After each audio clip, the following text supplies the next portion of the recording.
Hello, ladies and gentlemen. Kindly take your seats. The program is about to start. And while we are waiting to start, please take note of these housekeeping announcements. We have washrooms to my right and to my left. The ones to my right are for ladies. There's a door leading to the area, the washroom area, just to my right. And there is another door leading to the washroom for males. Please, in case you need help, kindly contact one of our ushers. Thank you very much.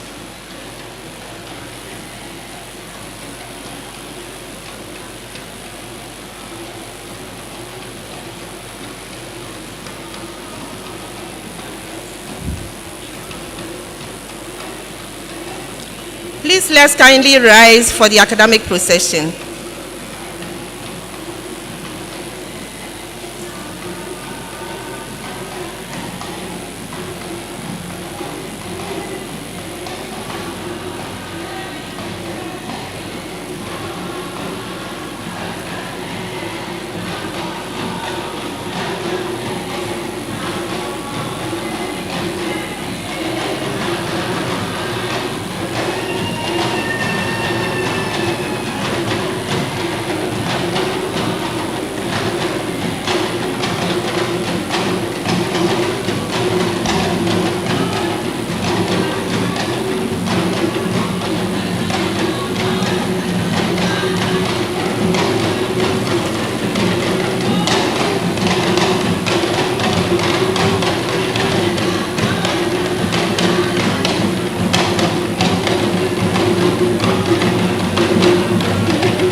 Thanks very much. Please resume your seats.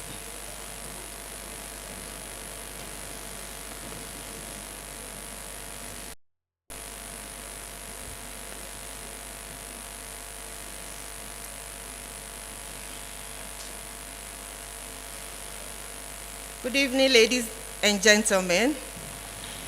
It is my singular honor to welcome you to the Great Hall of the University of Ghana.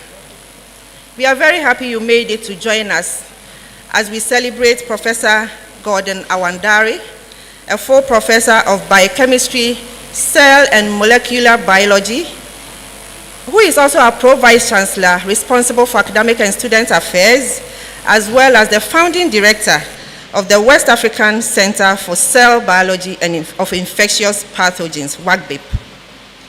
Prof. Awandare delivers the fourth inaugural lecture for the 2022-2023 academic year and will be addressing the topic, how our immune system acquires tolerance to malaria and helps us survive COVID-19. As we proceed, ladies and gentlemen, I'm privileged to invite our registrar, Mrs. Emilia J. Mensah, to deliver the welcome remarks and also to introduce to us the chairperson for this evening's very important meeting. Let's welcome Mrs. Emilia J. Mensah to the podium. Thank you.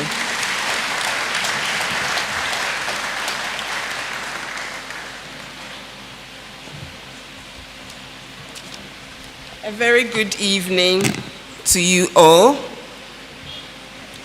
Madam Chancellor, Vice-Chancellor, distinguished ladies and gentlemen, both here in the Great Hall and joining us online, I also take this opportunity to welcome you all to this evening's inaugural lecture, which is to be delivered by Professor Gordon Awandare, our Pro-Vice-Chancellor in charge of academic and student affairs. Inaugural lectures form an essential component of the university's programs for the academic year, and every academic who rises to the rank of professor in his or her career in the university is expected to deliver an inaugural lecture. This offers the university the opportunity to recognize and showcase the academic achievements of its faculty, and also enables professors to share their research with colleagues within and outside the university, while celebrating an important personal milestone with family and friends. It is my distinct pleasure to introduce the chairperson for today's inaugural lecture. Our chairperson is the first female vice-chancellor of the University of Ghana. She is a professor of linguistics and an experienced university administrator with over 20 years' experience in the higher education sector. She has built her experience in governance through attendance of many management and leadership programs, as well as on-the-job training. She's skilled at change management and brings much innovation and resourcefulness to her position as Vice-Chancellor. She's a member of many prestigious societies and organizations, and is a fellow of the Ghana Academy of Arts and Sciences and the founding president of the African Humanities Association. Ladies and gentlemen, it's my distinct honor to welcome Professor Nanaba Appiah Amfo, Vice-Chancellor of the University of Ghana and chairperson for this evening's lecture.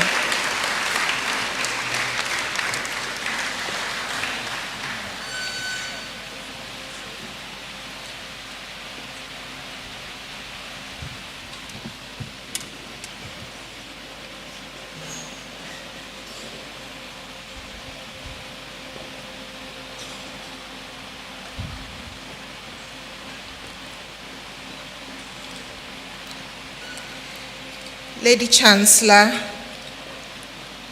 Ministers of State, Members of Parliament, and other government officials present, Justices of the Supreme Court and other judges herein present, our distinguished lecturer, Professor Gordon Awandare, Registrar, Provosts, Deans, Directors, and Heads of Departments, former Vice-Chancellors, Pro-Vice-Chancellors, Registrars, and other officers of the University of Ghana, Vice-Chancellors, Pro-Vice-Chancellors, Registrars, and other senior officers of other tertiary institutions, the IGP, Dr. George Akufu-Dampare, and senior officers of the Ghana Police Service, corporate executives, members of the diplomatic corps, esteemed traditional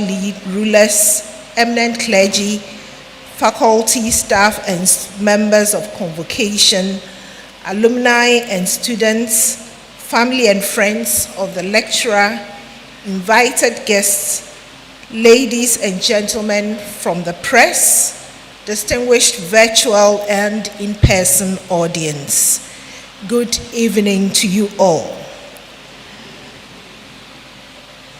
I'm excited to preside over this evening's inaugural lecture to be delivered by one of my able lieutenants and an illustrious son of Kandiga in the Upper East region. He's a man of many hats, the foundation chairman of the Governing Council of C.K. Tedem University of Technology and Applied Sciences in Navrongo, and more importantly for us, our Pro-Vice-Chancellor with responsibility for academic and student affairs, who doubles as founding director of the West African Center for Cell Biology of Infectious Pathogens, WACCBIP. This evening's lecture puts the spotlight on the sustained research work of Professor Gordon Awandare and his contribution to his field of study, cell and molecular biology, immunology, and genetics, and to humanity. In December 2019, there was an international news headline aired on our screens about the outbreak of an infection in Wuhan, China. At the time, many of us thought that it was one of those health issues which would resolve in a matter of weeks, especially for us in Ghana having escaped Ebola. We certainly thought we would escape this one too. Little did we know that it was to become a global phenomenon with a magnitude to grind the world with all its hustle and bustle to a halt. In March 2020, the World Health Organization declared a global pandemic. The world was plagued with a contagious, fast-spreading and deadly virus, the severe acute respiratory syndrome coronavirus 2, generally known as COVID-19. This was an infection scientists barely knew about. Hospitals were getting choked, mortality rates, particularly in the advanced countries, were alarming, and the world was plunged into its new normal with its accompanying restrictions, lockdowns, and travel bans, among others. Though there were predictions of higher fatalities in Africa, thankfully we did not experience that. Perhaps God spared us because even without any extraordinary occurrence, we didn't have enough hospital beds to attend to daily emergencies, and our inadequate health infrastructure may just have crashed had those predictions materialized. Some suggested that the scorching sun in Africa was possibly responsible for killing the potency of the virus. Whatever it was, most of us were just grateful to God that the intervention which shielded us from the full force of the virus. As we were busily thanking God, Professor Awandare and his team were fixated on understanding the science underpinning this occurrence. This evening, as he takes us through his academic journey, his focus through this lecture is on how our immune system acquires tolerance to malaria and help that survive COVID-19. Reading from his abstract, it was evident that apparently our frequent disposition to malaria right from childhood made our immune system a bit more tolerant to COVID-19. In the heat of the pandemic, several units of the University of Ghana played diverse roles and significantly contributed to understanding the pathogens, biology, and disease mechanisms to generate knowledge for the development of diagnostics, vaccines, and drugs. Two of such units which were outstanding was the Noguchi Memorial Institute for Medical Research and the West African Center for Cell Biology of Infectious Pathogens, WACCBIP. If the media needed credible information devoid of political undertones, they either spoke to the COVID professor or any of his able team members. Through this inaugural lecture, the University of Ghana celebrates the remarkable achievement of Professor Gordon Awandare, who is not only knowledgeable in the investigation of infectious pathogens, but has also been at the forefront of some major discoveries on malaria and has conducted significant scientific inquiry on the genetics of hearing impairment, particularly in Ghana. As a research-intensive university, we take pride in our formidable researchers whose stellar performances has contributed to our global ranking as the leading university in Ghana, according to the recently published 2023 Center for World University Rankings. Not only is Professor Gordon Awandare adept at investigating the cell biology of infectious pathogens, but he also has an outstanding record of winning grants and building research partnerships across the world, which has advanced scientific equipment, infrastructure, fellowships, and postgraduate training at the University of Ghana. He was recently appointed by the President of the Republic of Ghana as a member of the founding governing board of the National Vaccine Institute of Ghana as a result of his proven capabilities. With the World Health Organization's recent declaration that COVID-19 is no longer considered a pandemic, I suppose it's a good time to relax and understand how God spared Africans from the full rigors of the infection. And now, distinguished audience, please permit me to share a brief bio of our lecturer. Professor Gordon Akanzuwene Awandare is a professor of biochemistry, cell and molecular biology, and the Pro-Vice-Chancellor responsible for academic and student affairs here at the University of Ghana. He's also the founding director of the West African Center for Cell Biology of Infectious Pathogens, and a visiting professor at the Faculty of Health and Life Sciences, Oxford Brookes University, Oxford in the UK.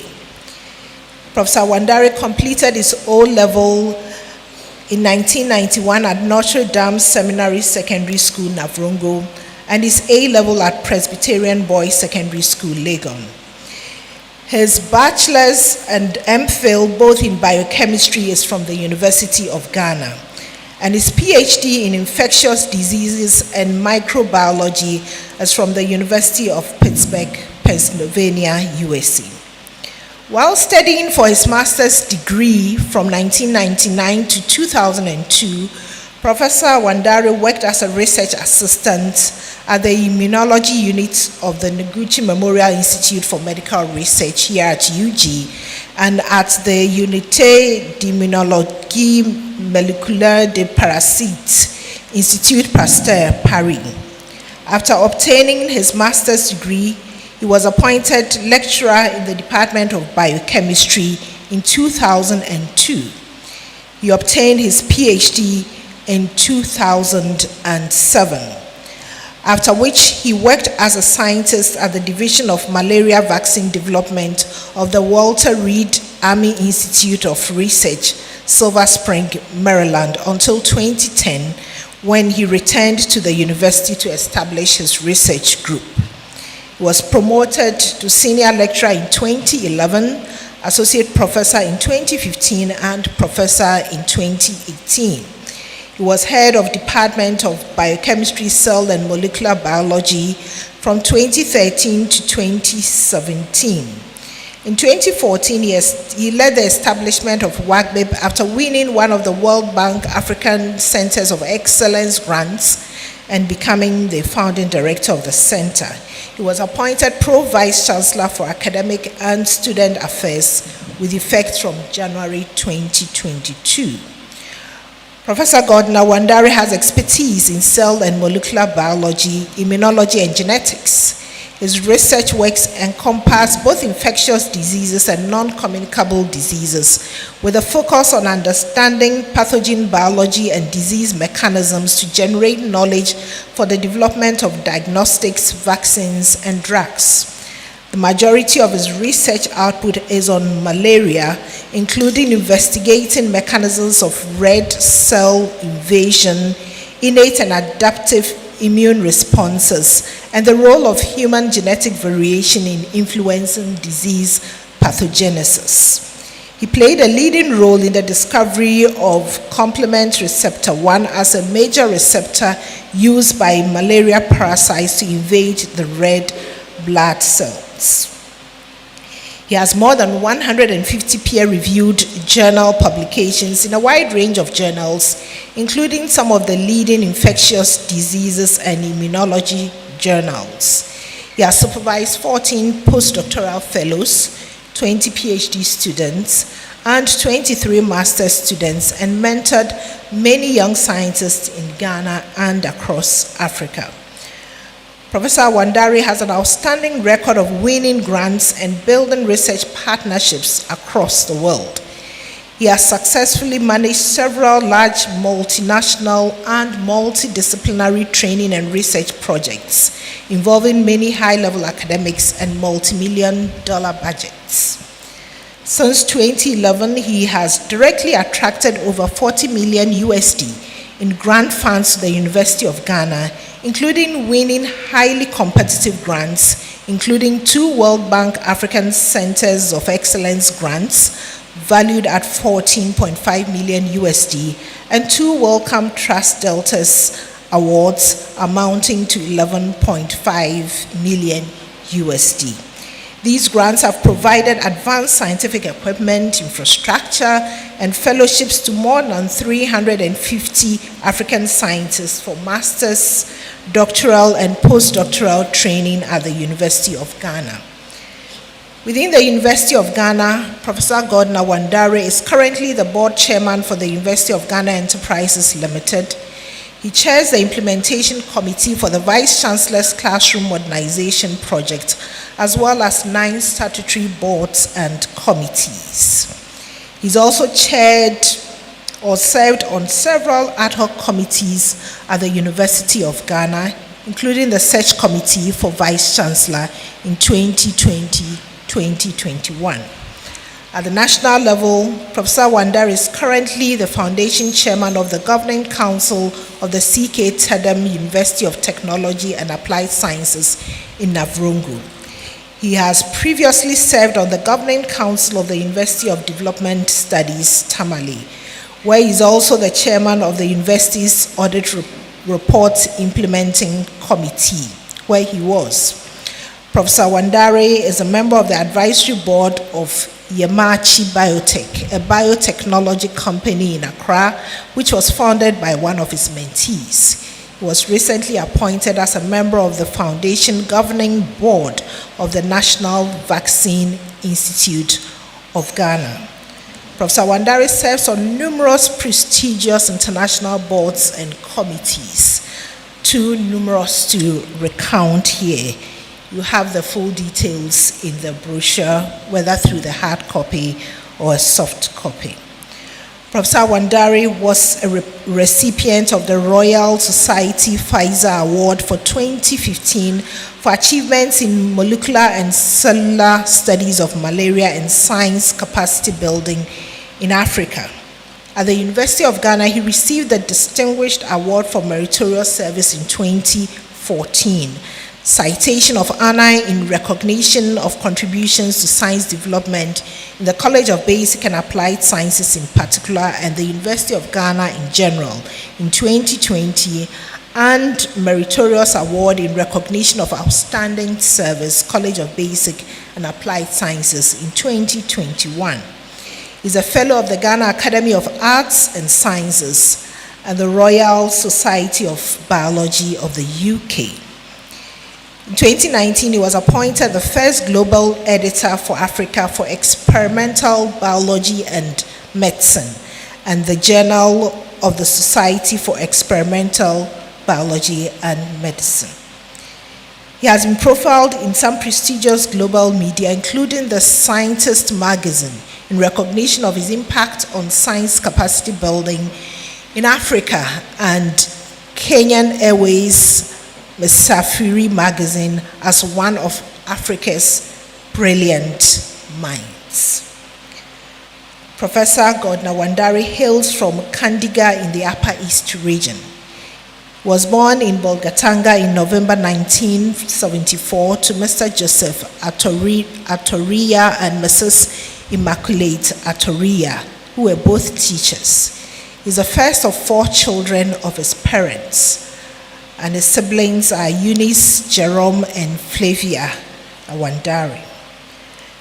Prof. Awandare is married to Mrs. Masa Awandare, and they have 3 children, Marie, Gabriel, and Jeremy. Prof. Awandare is from a big extended family and has many close aunts, uncles, nieces, and nephews. Distinguished ladies and gentlemen, this is a brief profile.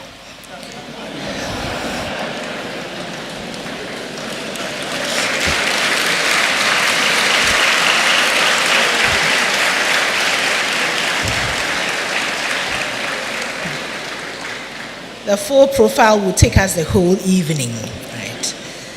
But it is now my singular pleasure to invite Professor Gordon Akanzuwini Awandare. Okay, trained the human immune system to tolerate COVID-19, protecting us from severe disease and death. I'm eager to hear more, and I'm sure you are eager too. Prof. Awandare. Thank you.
Banzalambia, Waralebe, you, and Dunia Balanda. President, everybody is about some problem on the Banza.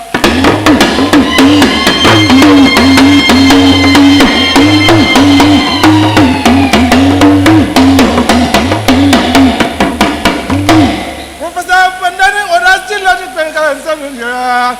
No point of the chanting of Yabineko para. Open down your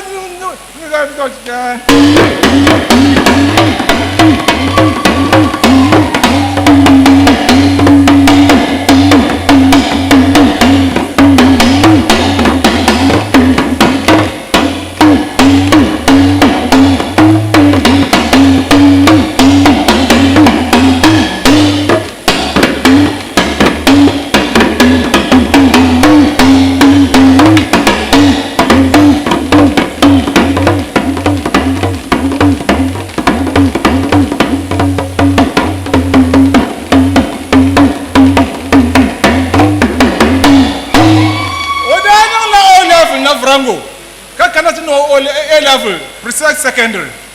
On na kabzani mane kakana University of Ghana. Ntino BSCL, kano MPHDL, kabzani mane. Kazo otom ngufurka sala. Nchan University of Pennsylvania. Ntino PhD. Ni mane ko yinkana ntabzani kakpa langu kabwele ula. Kabwele ni WACCBIP. WACCBIP maka University di danfane hanuzo na di danfane. Professor Opa yulum bon masa Awandare Kamal bihata Tonzu katie ya tali ye Tupur tali ye Unandani with tali impura tali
My name is Gordon Awandare. I did my PhD at the University of Pittsburgh. Then after that, I did a postdoc at the Walter Reed Army Institute of Research in Silver Spring. And in 2010, I packed my bags and I came back home to Ghana to start my independent career here. Basically, the motivation for coming home was that I thought that the skills that I had were much more needed here than where I was.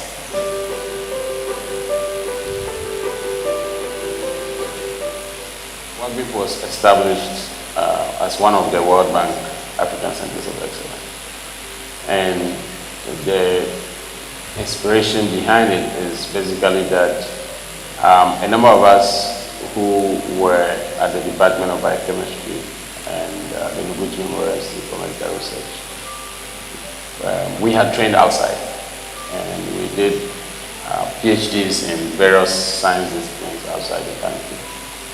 And so when we got back and realized that there was not much by way of facilities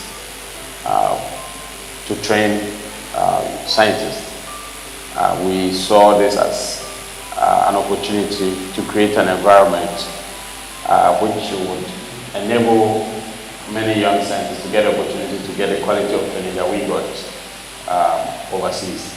Really, the driving force was to try to create a world-class research and training environment where young African scientists from across the continent can come here and develop their talent and do high-quality research that can be comparable to research that's done in any part of the world. So basically, that was the mission that we were pursuing. In Africa, infectious diseases remain the leading cause of morbidity and mortality in the population. But non-communicable diseases are starting to catch up with infectious disease and even surpass. It's estimated that by 2030, non-communicable diseases will present the greatest burden on health on the continent. We are using two main approaches, the research and the training of capacity building. We are going to use advanced molecular methods and cellular approaches. So we are seeking to understand disease mechanisms, whether infectious disease or non-communicable disease, by looking at what happens at the cellular and the molecular level. For the infectious disease, we study pathogen biology and trying to understand how the pathogens cause disease and how we can use that knowledge to develop new and better diagnostics, new targets for vaccines, and identify potential pathways for drug interventions. On the non-communicable disease side, we use genetic approaches to try to identify genetic signatures or markers that are associated with certain diseases or which run through certain pathways. These can be the basis for developing early diagnosis, which is crucial for determining the outcome of non-communicable disease. So that's for the research side. Then we have the capacity and the training, where we identify some of the best and young scientists on the continent, and then we provide them with the skills and the tools that are necessary to undertake research and to also contribute to public health interventions in their various countries. The research is also getting more exciting because we are asking new research questions, especially now with the opportunity to look at the interaction between infectious diseases and non-communicable diseases. We get the opportunity to study the interaction and see how infectious agents could precipitate or accelerate the development of non-communicable disease. And we want an Africa which is doing cutting-edge science with young people leading science, developing new innovations in health, including diagnostics, developing new drugs, developing new vaccines, so that when we have the next pandemic, we'll be developing our own vaccines. Who knows, maybe the next emerging pathogen would be from Africa and we will be the first to respond. Throughout my academic journey, I'd always looked for opportunities to come back home. My plan has always been to establish myself, to spend my most productive, my most useful years in Africa and hopefully in Ghana. So during my second postdoc, I actually met Prof. Awandare, the director of WACCBIP in London, and we came to actually receive an award. That was the first time I heard about WACCBIP. And so hearing about WACCBIP, hearing what Prof. Awandare was trying to do in Ghana, I felt that it was a place that would welcome someone like me, a place that someone like me potentially could thrive.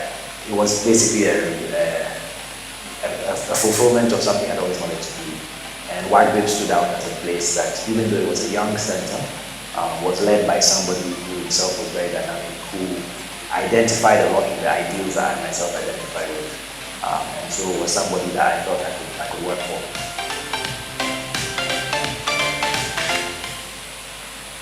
Ladies and gentlemen, we are meeting here at a time where the world is recovering from the COVID pandemic.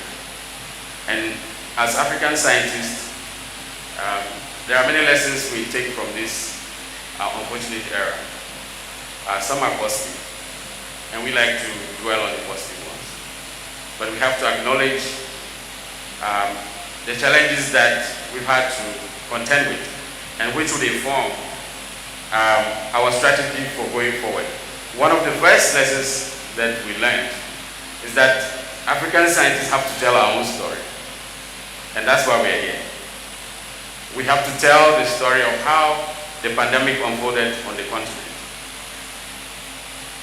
We have heard various versions of how the pandemic unfolded in Africa. On the one hand, there are people who have never been to Africa, but who have used modeling to predict that the continent will be wiped out due to the pandemic. On the other hand, we have another group of people who think that Africa did so wonderfully, and that we controlled the virus, and that the virus didn't spread here as much as it did elsewhere. Again, we think that is false and misleading. Our research shows that indeed the virus spread here very well and spread fast, and the fast is our advantage.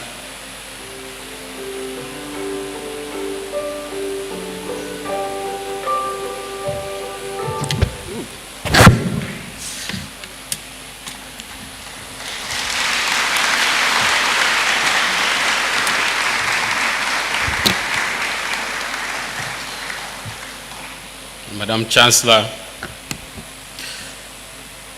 Madam Vice-Chancellor and Chair, members of Council present, Provost, members of senior management, former members of senior management,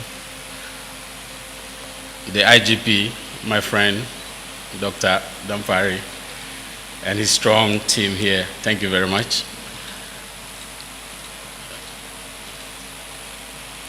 Present and former ministers and members of parliament, deans and directors, vice-chancellors, registrars, pro-vice-chancellors from our sister universities, heads of department, distinguished guests, ladies and gentlemen. It is a great honor to be supported by so many people here today. In fact, over the last few weeks, the kind of support that I've had, I'm thinking that I may have to start a church.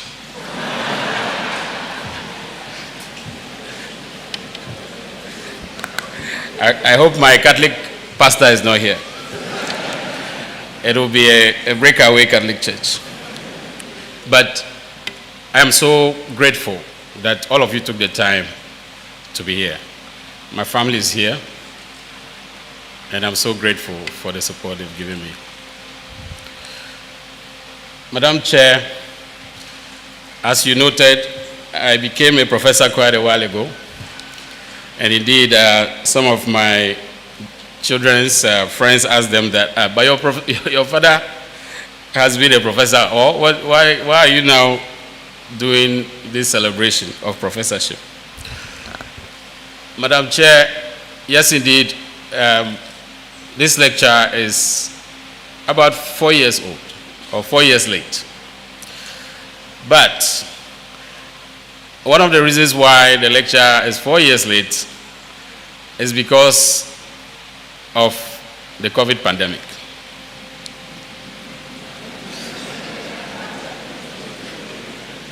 And based on what we are going to do here today, it seems that supreme wisdom wanted this lecture to be done today,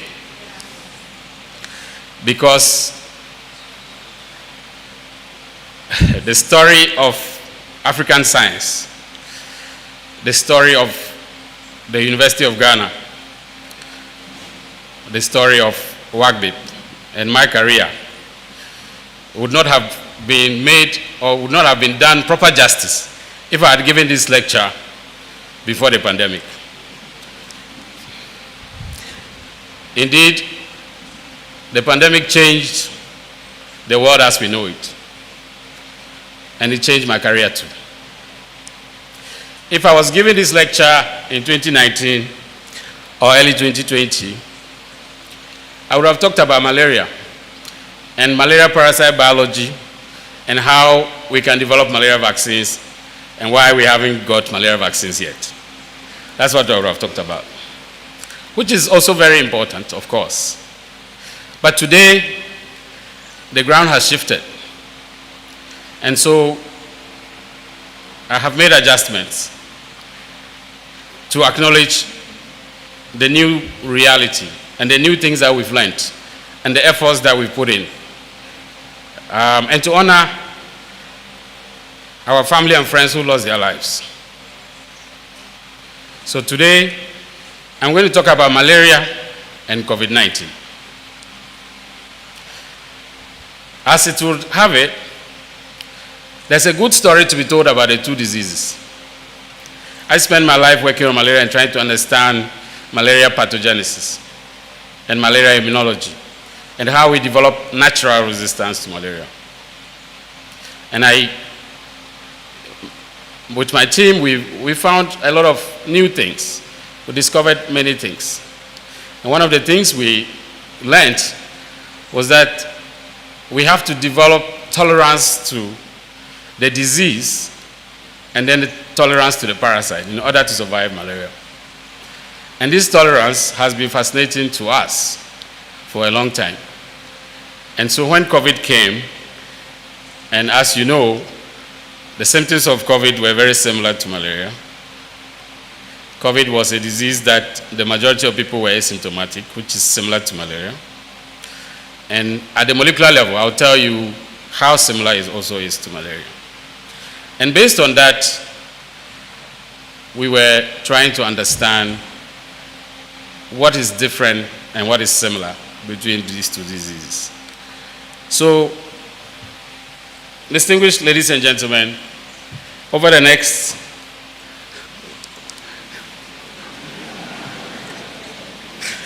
I'll try to do 1 hour and 15 minutes. So you are all my timers. Tell me. I will try to tell you what we've learned about malaria and how we think that has shaped our response to COVID-19 in terms of our immune response. So the presentation will be in 3 main parts, but with an introduction and with acknowledgements. So the first main part will be talking about malaria. The second part will talk about COVID. We'll review some of the theories that have attempted to explain why we didn't die on the street in Africa. Indeed, I would attempt to present a unifying hypothesis that would make everybody happy. And then in the last part, I will talk about capacity building. In addition to research, many of you know that my passion is on building capacity for African-led science so that Africa can be competitive. So we talk about the progress that has been made as a continent and what we have done at WACCBIP to contribute to that progress. I would acknowledge people, or I will attempt to acknowledge people, knowing that I will leave many out. So, ladies and gentlemen, the story that I'm going to tell is about inflammatory responses, inflammatory immune responses. And inflammatory immune responses have been part of my research journey. Around about 1997, 1996, 1997. After I was rejected from the medical school, you know, those days, you come to University of Ghana, that you want to do medicine, and then you all do biological sciences in level 100. Oh, sorry, level 200. We didn't have level 100. So we do biological science in the first year. And then after that, they will winnow us down and select us for interview. And then after the interview, they select those who are chosen to be doctors. As many of you know, they did not find me worthy. And like I said at my exhibition on Monday, I think they were right. I don't think I would have been a good doctor. So medical school, I forgive you. Your selection panel were good. They did the right thing. Because many of you know that I do not conform. And I defy rules. And I do what is supposed to be done. Okay? And I don't think doctors are supposed to behave that way. So I think research is what I was meant to do. So I think the panel were right. So thank you, panel, for showing me the way. So anyway, I was then left to do biochemistry.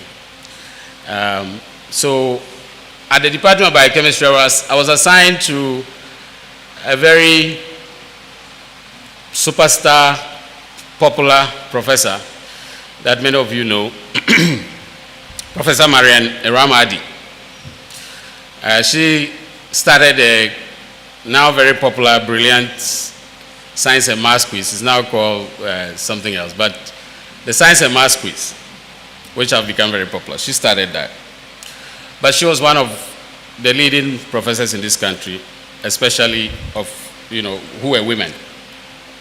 So anyway, she was also one of the few people who had grants in the university who had the ability to do research. So I was fortunate enough to be assigned to her.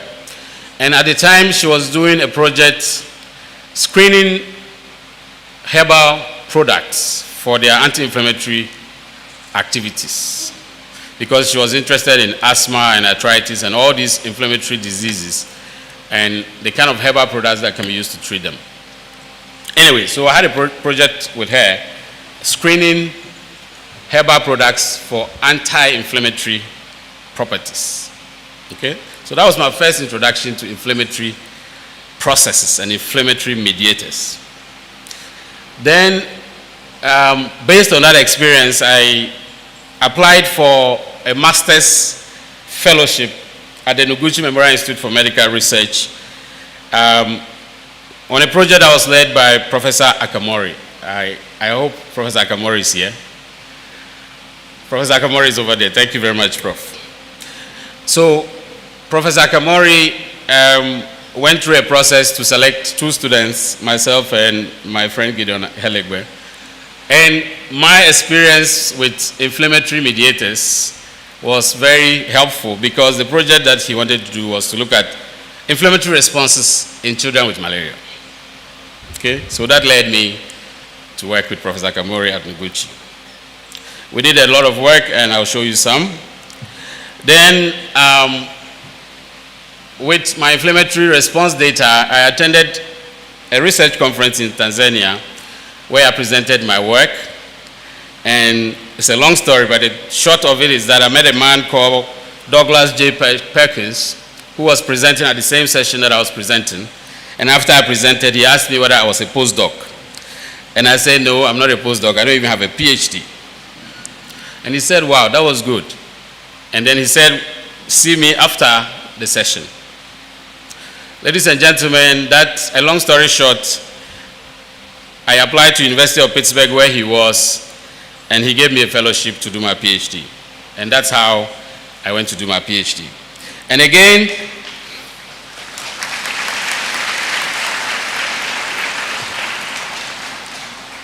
it was because of my knowledge of inflammatory mediators.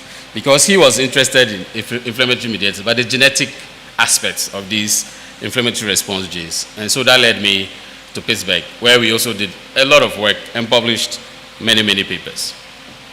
So today, I would give you a small background about immune responses, and then we would narrow it down on inflammatory responses. So as we all know, when our system is breached by a pathogen, we have what we call the physical barriers, physical and physiological barriers, which is your skin, your mucous membranes, eyelashes, and all these things. They help to stop, the pathogen from getting in. Beyond that, we have what we call the innate system, and the innate system has two parts. We have the part that is non-specific at all. That means that every pathogen, it will respond the same way. Okay, so it's blind to pathogens. So that's non-specific innate immune response. And that happens normally quickly.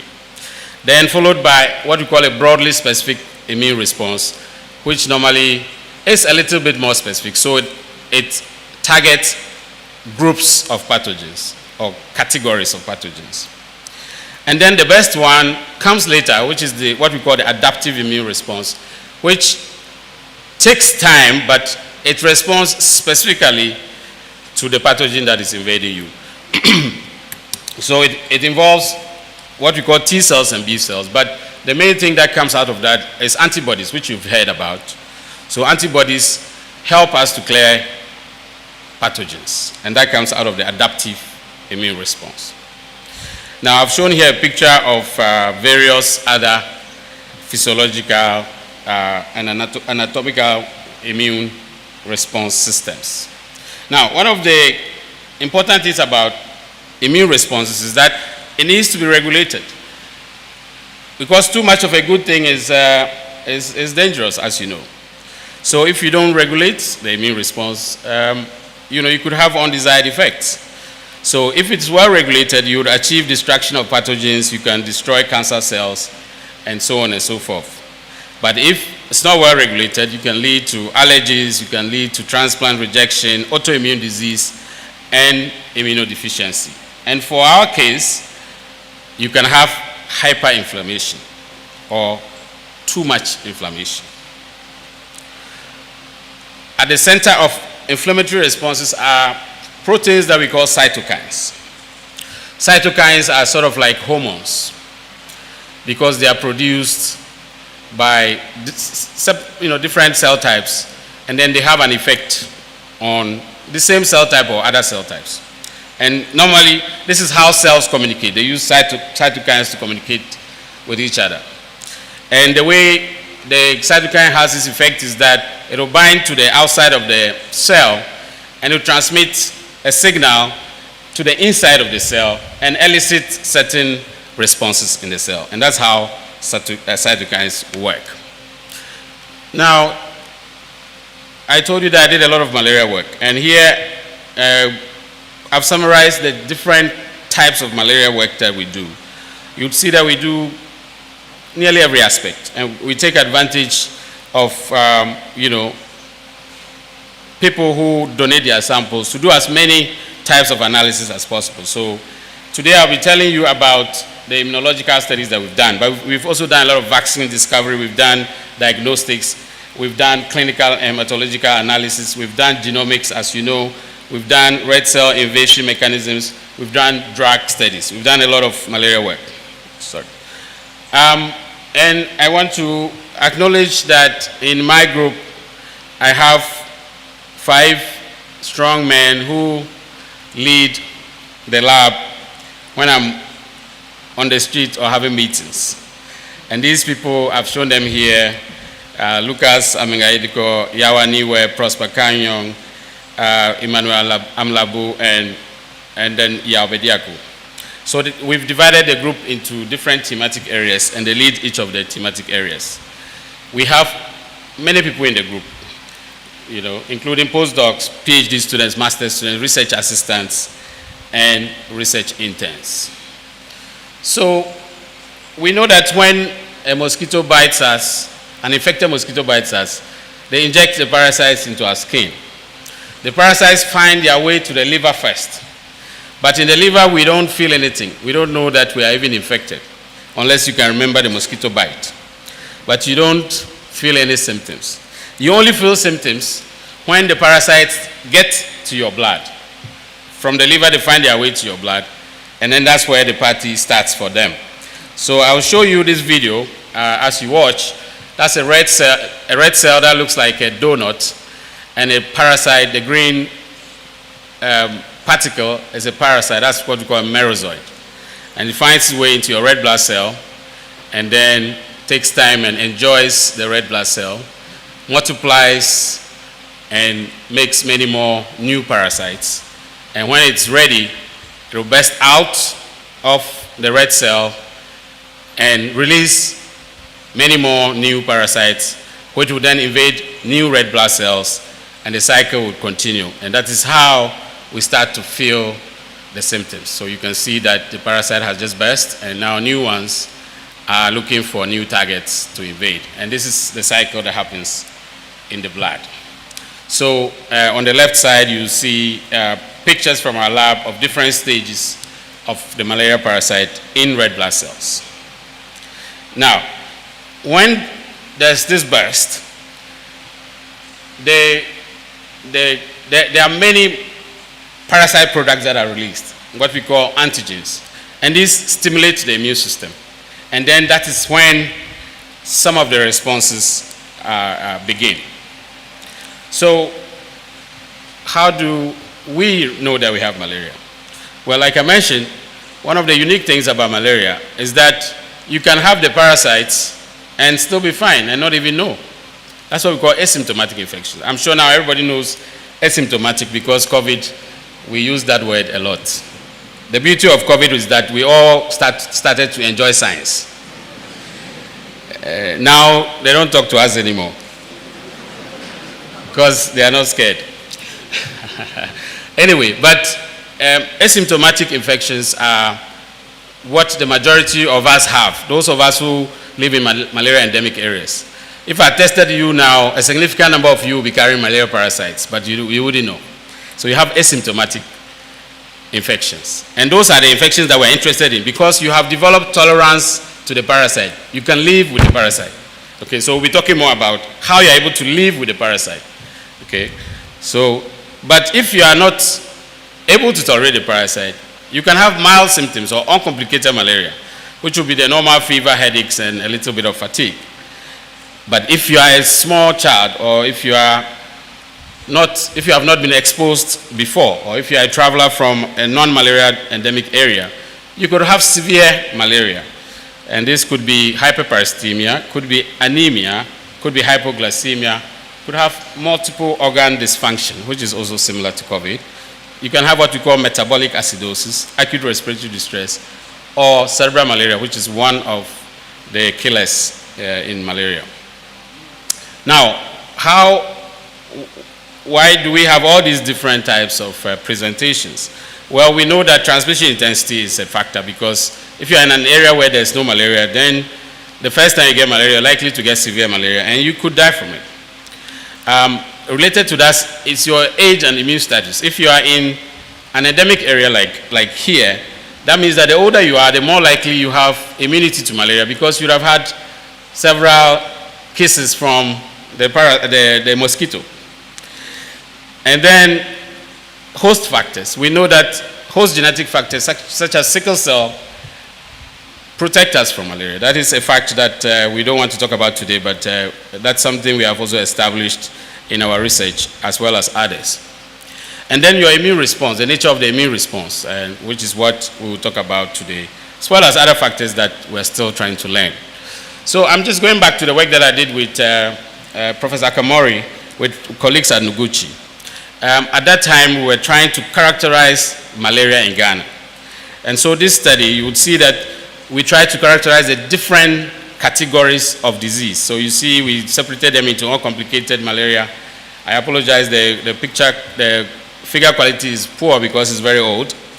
But we separated them into cerebral malaria, uncomplicated malaria, severe anemia, respiratory distress, and then what we call severe malaria combined. That is either cerebral malaria or severe malaria anemia. But what was striking was, if you look at the mortality rates, overall was about 5.6. but if you look individually, cerebral malaria was very high. And if you saw anybody with respiratory distress, together with any of the other symptoms, the mortality was nearly half. And that was something that was very striking to us. I'll come back to that in a second. But I just want to remind you that once the parasite bursts in your blood, you're going to have the immune response. You're going to have an innate immune response, and you're going to have the adaptive immune response. I've already told you how those work. In the innate immune response, you have these cytokines, including interleukin-1. If you see IL, that means interleukin. Interleukin-1, TNF-alpha, interferon gamma, nitric oxide. Some of these mediators are produced when the malaria parasite bursts into your system, into your blood, and stimulates your immune response. And these are part of the early responses that we mount. For the specific response, we are lucky that our mothers pass on antibodies to us. So for the first 6 months of our lives, once our mothers lived in an endemic area, they would have some antibodies that they would pass to us. So we get to enjoy free immunity for 6 months. After that, we start to develop our own immunity. But in endemic areas, normally after 3 years, we start to develop tolerance. So we start to learn how to live with malaria parasites, and we'll talk a little bit more about that. And then eventually you acquire specific immunity against the parasite through antibodies. So what I'm saying is that natural immunity to malaria has two components: anti-parasite immunity, which consists of the antibodies and other specific immune responses, and then what we call anti-disease antibody, okay, or what we call anti-disease immunity, or what we call clinical immunity. The figure I'm showing you is one of the classical studies on malaria, where they show that people living in different areas with different transmission intensities or different levels of endemicity, they acquire this level of natural immunity at different times. So if, those that plateau early are those who live in high transmission areas. So by age 2 going to 3, they've already had sufficient malaria that they become immune or tolerant to the disease. Whereas if you live in a low transmission area, like the one below, there's not a lot of malaria, but you see that the line keeps to rise even up to the age of 10 because you don't get sufficient exposure to the parasite to develop resistance. So what this means in terms of your antibody response, this is data from one of my PhD students called Henrietta, and using children in Kintampo, samples from children in Kintampo, we show this phenomenon where antibodies are acquired with age, as you can see, as age increases. These are antibodies to different malaria-specific antigens. They start to rise. Now, I'll take you back to the study that we did in Noguchi with Prof. Akamori. And remember that respiratory distress was the biggest killer. What we saw when we looked at inflammatory mediators was that the unique thing about children with respiratory distress was that they had high levels of inflammatory mediators. Okay? And moreover, the balance of inflammatory mediators between pro-inflammatory and anti-inflammatory was in favor of the pro-inflammatory mediators, which meant that these people had an over-aggressive pro-inflammatory response. And so this is something that formed the foundation for some of the work I'm going to show you. Now, how would inflammatory mediators cause so much severe disease and mortality? I've already mentioned some of the mechanisms. Could be metabolic acidosis, which leads to respiratory distress. You have impaired monocyte and macrophage function, which is a phenomenon that happens when cells are overactivated. Then they sort of shut down, and then you become exposed to opportunistic infections. You can have multiple organ failure because of high levels of pro-inflammatory cytokines. Your red cells could lyse, and then production of new red blood cells could be inhibited. And then these inflammatory mediators make your blood vessel walls sticky. That means there's increased expression of adhesion molecules, which means that parasites can then stick to the inside of your red blood, your blood vessel walls, and that will lead to blockage. And that is one of the mechanisms by which you start to get what you call cerebral malaria, or you go into a coma. So when I came back to Ghana to start my research group, one of the things that was very intriguing for me and where I wanted to stake my claim as a scientist was to use the differences in transmission intensity that we see in Ghana. I think that is quite interesting or cool that in Ghana we have different parts of the country with, very different transmission intensities or levels of malaria. In Accra, where we sit, malaria is very low, okay?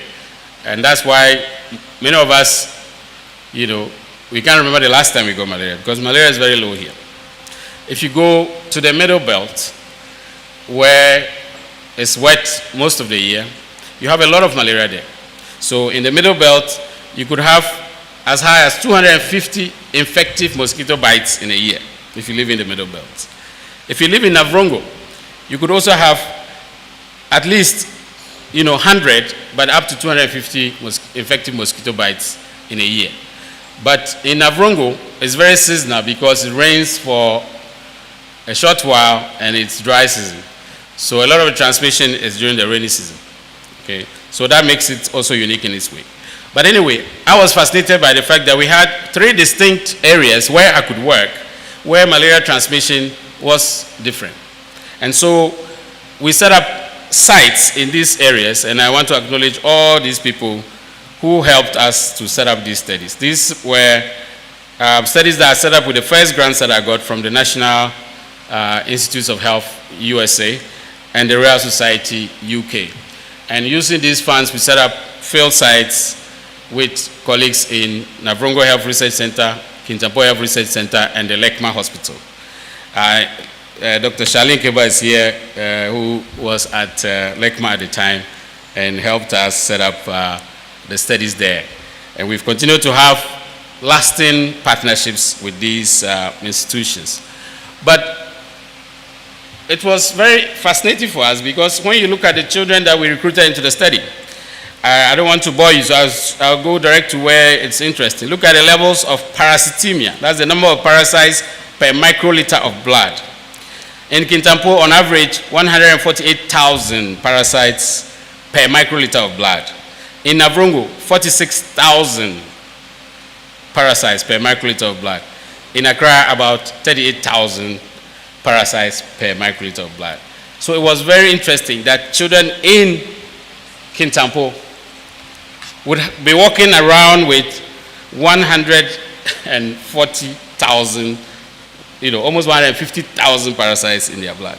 And then we looked at their temperature, which tells you the intensity of the fever.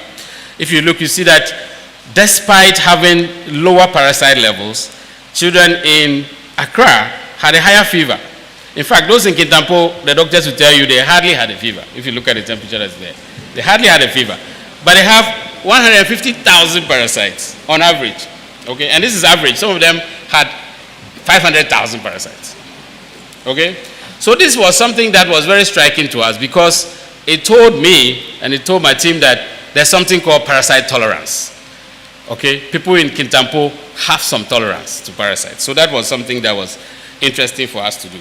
So, given my knowledge of inflammatory mediators, you would remember, I was curious to find out how these children in the different areas produce inflammatory mediators. And you would see in these graphs that very clearly, children in Accra made much more inflammatory mediators than those in Kintampo. Accra is in green, Kintampo is in red. Okay?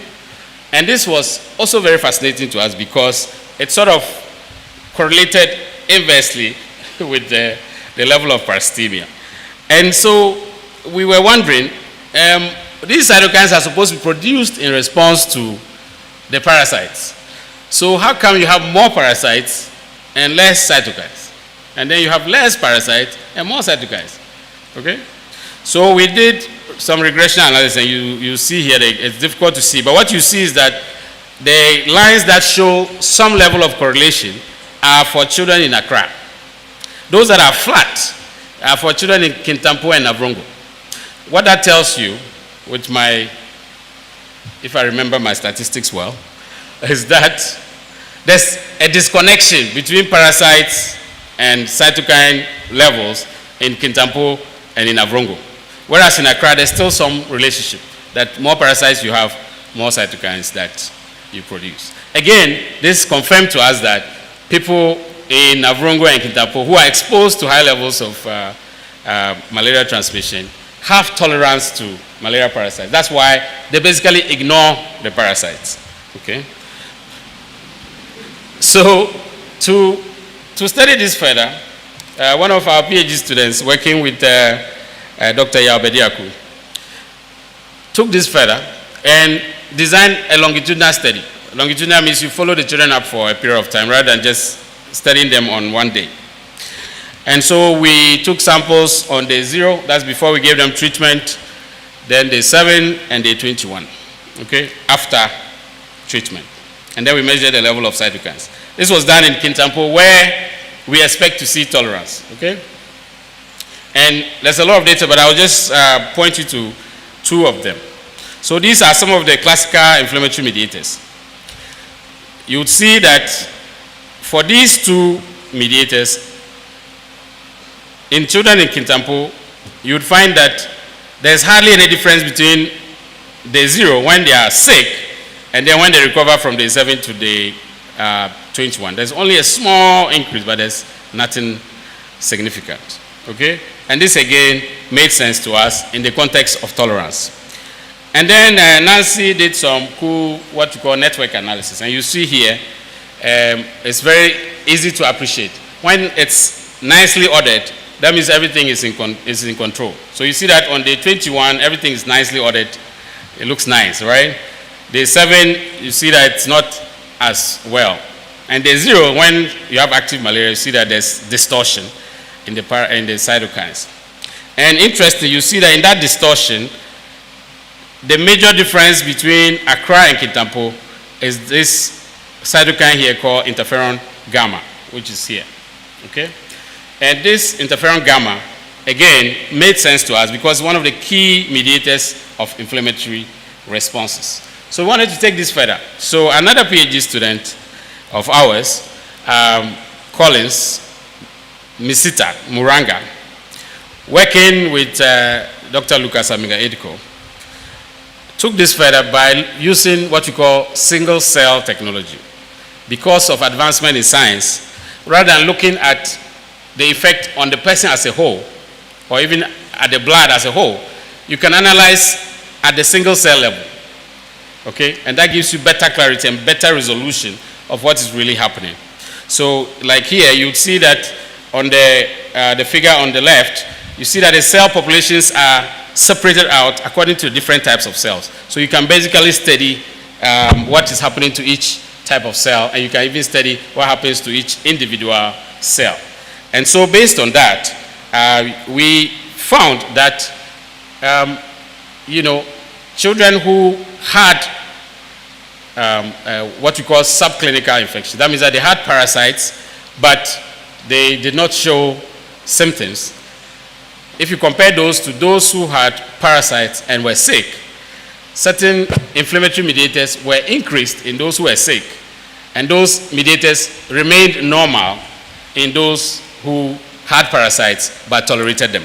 So again, it confirms the story we are trying to tell, that if you can ignore the parasite, okay, it's hard to do it, but if you can ignore the parasite, it's like a thief has entered your house, just say, go ahead, take whatever you want, and go.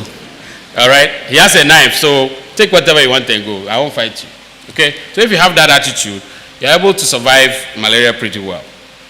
And we confirm this by looking at what we call different, let's say, categories of genes. And it became very clear that these inflammatory mediators are responsible for the tolerance. And indeed, we found that the interferon response gene module, which I talked about, which is one of the central regulators of inflammatory responses, was the key responsible for what we were seeing. So, another interesting thing we found was that, which makes my point about being, ignoring the parasite. So if you look at these figures, you don't have to see what is in there. Just look at the one on your right. I hope it's your right. It's on my right. So the one on the right, you see, or let's say, start from the one on the left. The one on the left, you see a lot of shading. Shading means cellular interactions. That means your cells are interacting with each other. And normally when cells are interacting with each other, that means that they are responding to a crisis. Okay. Then on the right, there's hardly any shading. That means the cells are not interacting. The cells are anergic. Okay. That means that they are, bored, they are reluctant, or they are aloof. Okay. And this again is consistent with the principle that if you can ignore the parasite and not overreact to it, then you have a chance of not developing symptoms. So if we put all this together, Wilson, who is my student, my master's student now, a PhD student in Portugal, we put this together in a paper we published in 2017. And we said that high exposure to malaria parasites creates what we call clinical immunity, or malaria parasite tolerance. And that this is acquired after repeated infections by the parasite. So in this diagram that we provided, if you can see it, you see that in the green lines, that's for people who get frequent malaria. You see that their response progressively diminishes as they get more and more infections of malaria. Whereas those who do not frequently get malaria, so that would be people in Accra, you find that because of the length of time between infections, they seem to respond quite robustly even after having previous exposure. Now, whilst I was preparing for this, one of my friends, Bismarck, came across an interesting paper which really excited me, because that paper basically agreed with this theory and went further to show that this actually happens because the cells are reprogrammed through a mechanism called epigenetics. You don't need to worry about it. This just means that the cells are reprogrammed such that they can ignore inflammatory stimulation. And this, they found, happens all the way to the level of the stem cell. Okay, so that got very exciting for us, because that meant that it could have an impact on other pathogens apart from malaria, because it goes to the stem cell level. So it affects a lot of the cells that are being produced. That means they are already reprogrammed even before they come out. So this tolerance that you have acquired due to your privilege of being bombarded by malaria parasites, you can benefit from this tolerance against other pathogens that have similar mechanisms of disease, such as COVID. And that's where we go next. So we all know in 2019 we're confronted with this disease. Fortunately, the World Health Organization has now declared the pandemic over, so we can sit here and enjoy a lecture without mask, which is good. But we have to recognize that this was a very devastating disease. Almost 770 million people got the disease, and 9.5 million in Africa, and in Ghana, 171,000 cases. I'll come back to these cases later on. In terms of deaths, globally, nearly about 7 million. In Africa, we have about 175,000, and in Ghana, we have just short of 1,500 deaths. If you look at these in terms of the rate of mortality, in other words, if you are using the number of confirmed cases as the denominator, you get the percentages shown below, where it seems like Africa, we even have a higher rate than the rest of the world. But in Ghana, our rate is a little lower than the rest of the world. Now, it is important to bear in mind that these were obtained using the number of cases as the denominator. And as we know mathematics, we would show you that the number of cases was woefully underrepresented, which means that the denominator actually in Africa is much larger than what is on this table, and which means the death rate is much, much smaller than what is on this table. I hope you are following me. Thank you very much. So, just to give you some context, these diagrams that I asked Collins to make for me are just to show you, in terms of context, the complexity of the virus in terms of the genome. So these are the sizes of the genome. So the virus is, let's say, about 800 times smaller in terms of genome complexity than the malaria parasite. Okay? So that is, tells you a lot about what, how complex a malaria parasite is. But what it means is that even with such a small genome, it has caused so much devastation, and it challenged scientists. In fact, there were times where, as a scientist, I questioned our ability to understand the disease, because a lot of the things that were happening did not make any sense to us as scientists. They did not follow normal scientific logic. So with such a small genome, this virus has shown us a level of sophistication that we've never seen before. But what was interesting for us, like I mentioned earlier, is that we noticed that from all the data coming from different parts of the world, what was unique about COVID was that we had production of cytokines, what they call cytokine storm. I'm sure you've heard that before, the cytokine storm. That is very similar to what happens in malaria. In effect, all those cytokines we see in children in Accra is, similar to the cytokine storm that you see in people with COVID. Of course, much, much higher than you see in our areas, because we have some tolerance.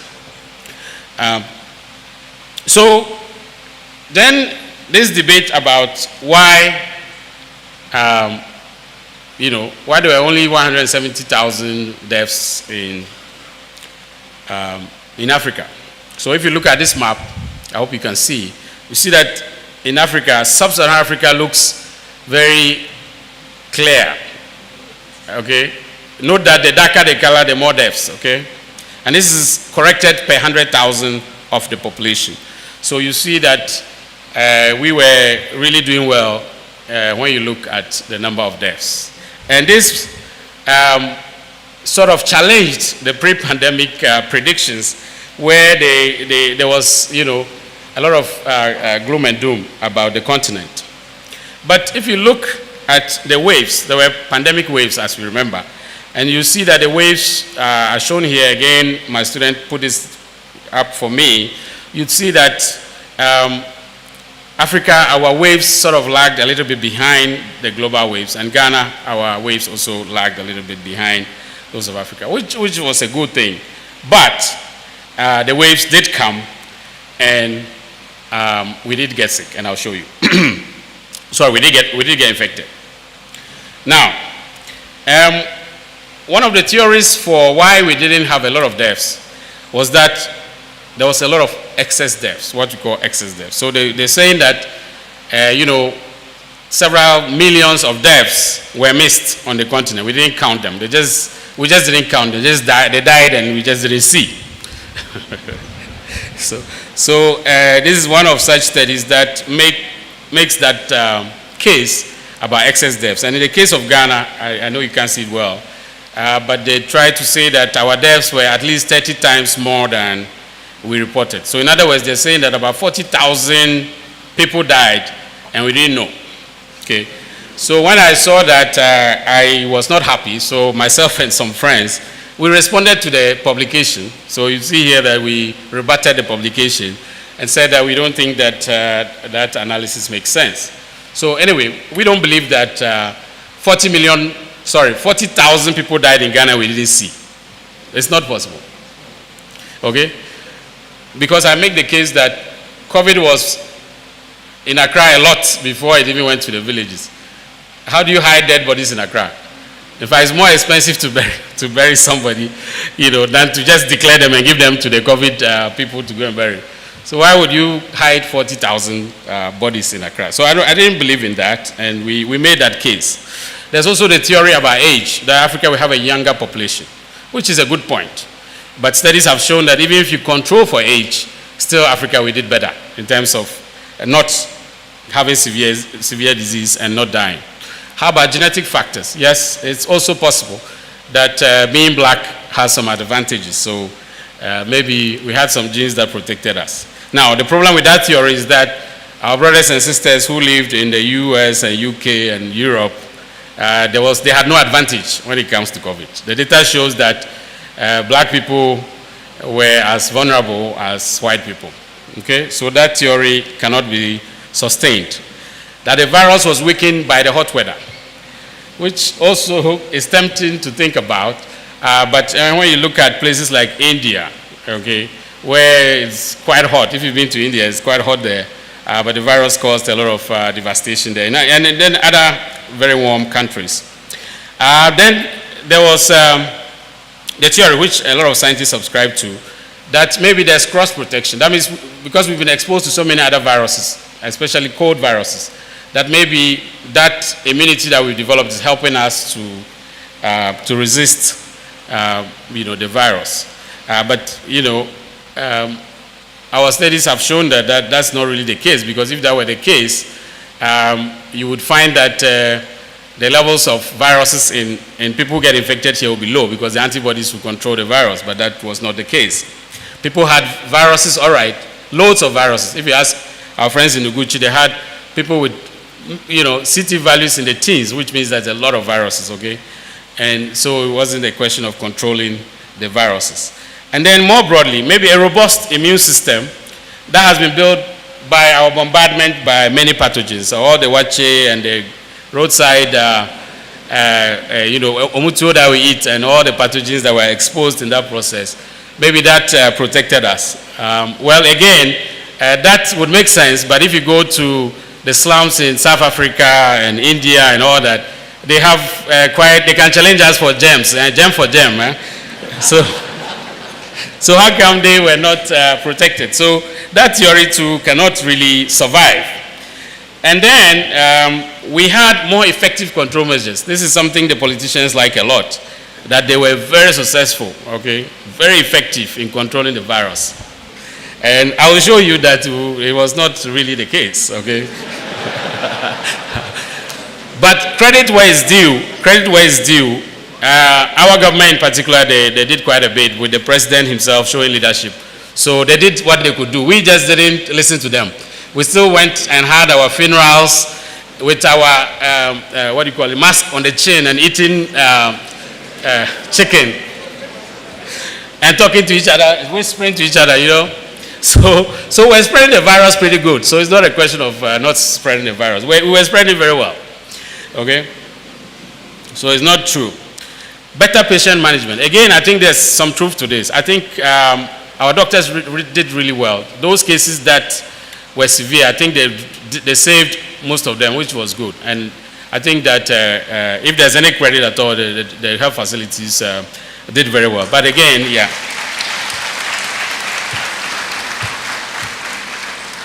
But again, that's not sufficient to explain what we are seeing, because how many people had severe disease in the first place? If you look at the percentage, it's not a lot. So that's not really the case.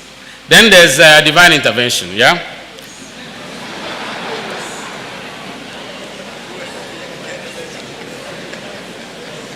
Yes, so God loves us, huh? More than the others.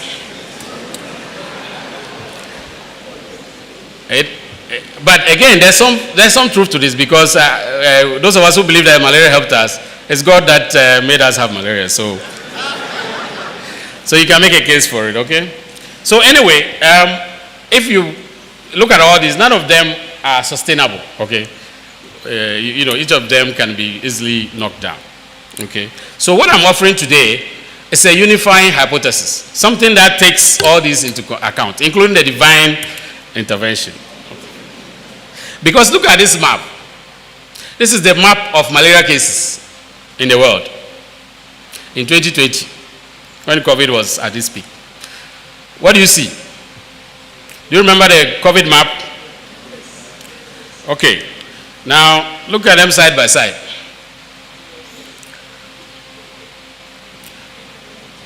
Isn't it nice? Isn't it beautiful? Where you see no COVID deaths, that's where malaria is intense. Just look at it. You can superimpose them. Okay? So this was very interesting for us because you know this is not a coincidence. Okay? So because of that, we dug back into our theories of tolerance to inflammation, knowing that cytokines, or the cytokine storm, is also central to the way COVID works. Okay? So at WACCBIP, as you know, we did our part in terms of the COVID response. We did a lot of studies, just like with malaria, we did several different types of studies. You know that we did a lot of sequencing, and then we did some seroprevalence work. Here I've shown some of our key leaders when it comes to COVID. Peter was our main virologist, Yao, immunologist. Joyce mans our sequencing system, and Collins is a gem. He's a bioinformatician. He is the one who cranks the data. Okay, this guy is a smart guy. So these are the people.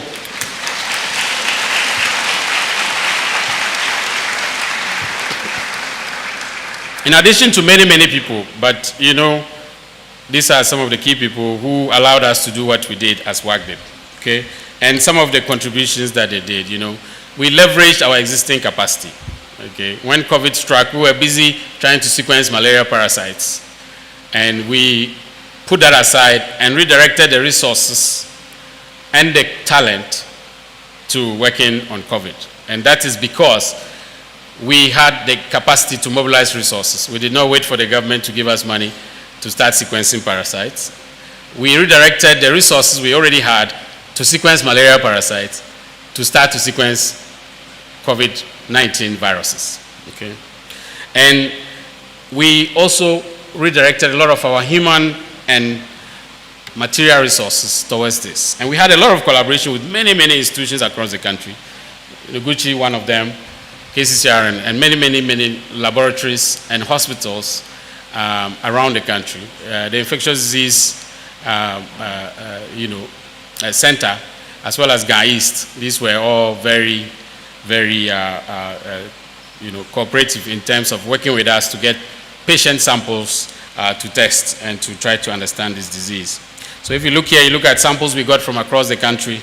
The map shows you how many samples we got from each location across the country. And with this, we did a lot of sequencing. We did it monthly, so you could track by region and by month. So this is by region. You can track which variants were in each region at any particular time. And this is by month. You can track what is happening in terms of the types of variants that are in, that are prevailing. And if you look here, if you look at the major variants of concern, you see, I think I went too far. Sorry.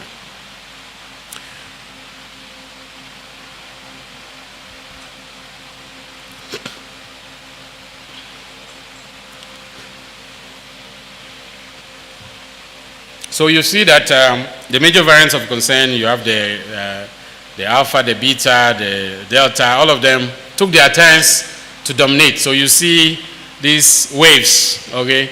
So these are the waves that we had with different viruses coming and having their turn to infect us and go. But you see that it was interesting that each of these waves were very sharp peaks. They rise and within 2-3 weeks they come down. And you remember that those times we have a wave and there's panic, within 2 weeks it's gone, okay?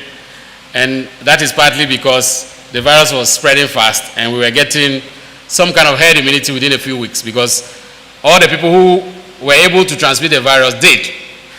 Okay? So we all got the virus quickly, got antibodies, and then we were done with that variant. We're waiting for the next one. Okay? Anyway, just as a matter of interest, currently these are the variants that we have in the country. The XBB are dominating currently. But for the story today, I'm going to focus a little more on what we call the seroprevalence study. So because we knew that across Africa, not only Ghana, the testing system was based on people who actually show up and they are not feeling well, or people who wanted to travel. Okay, there was no mass testing where in other countries they will distribute test kits and you test yourself and report and all that. So we realized that there was a need to find out what was actually happening in the population, because the data that was coming was mainly those who voluntarily test or those who had to travel. Okay, the market women and truck drivers, they didn't get a chance to be tested. So what we did was to test them for antibodies. So we did a big study to test for antibodies. Okay, antibodies show that you've had the infection before, either the week before or a few weeks before. All right, that's when you have antibodies. That's what it means. You've been infected before and recently.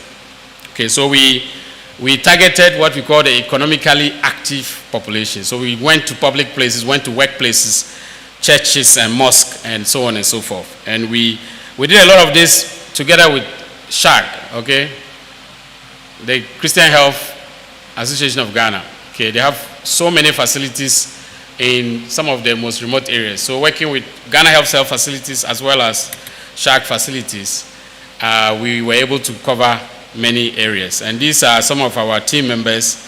A lot of this work was coordinated by Gloria and Daniel Odromensa. You see them here in different parts of the country, interacting with people and taking samples.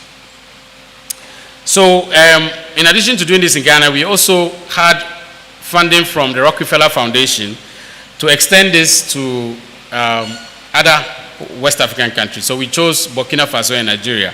So you see in these maps all the places that we covered in Burkina Faso, Ghana, and Nigeria. So overall we tested about 20,000 people in these three countries. So when I show you the data, there's no doubt about what you are seeing. 20,000 people, that's not a fluke, okay? So anyway, what you saw was that once we had those waves, there was a lot of infection. So you'd see here that, for example, in Burkina Faso, between June 2021 to November 2021, the average was about a little over 20%. In Ghana, around the same period was about 45%. But once we had Omicron, many of these places just went through the roof. And in Ghana, we were hitting above 80%. And in the graph in the middle, you'll see that even if you look at it month by month, you see how the dynamics work. And as soon as Omicron came, we basically all got infected, okay? And I want to give credit to our data manager, Francis, who, had to contend with, data from 3 different countries coming in at midnight and all kinds of hours. And he had to manage all this data and make sense out of it for us.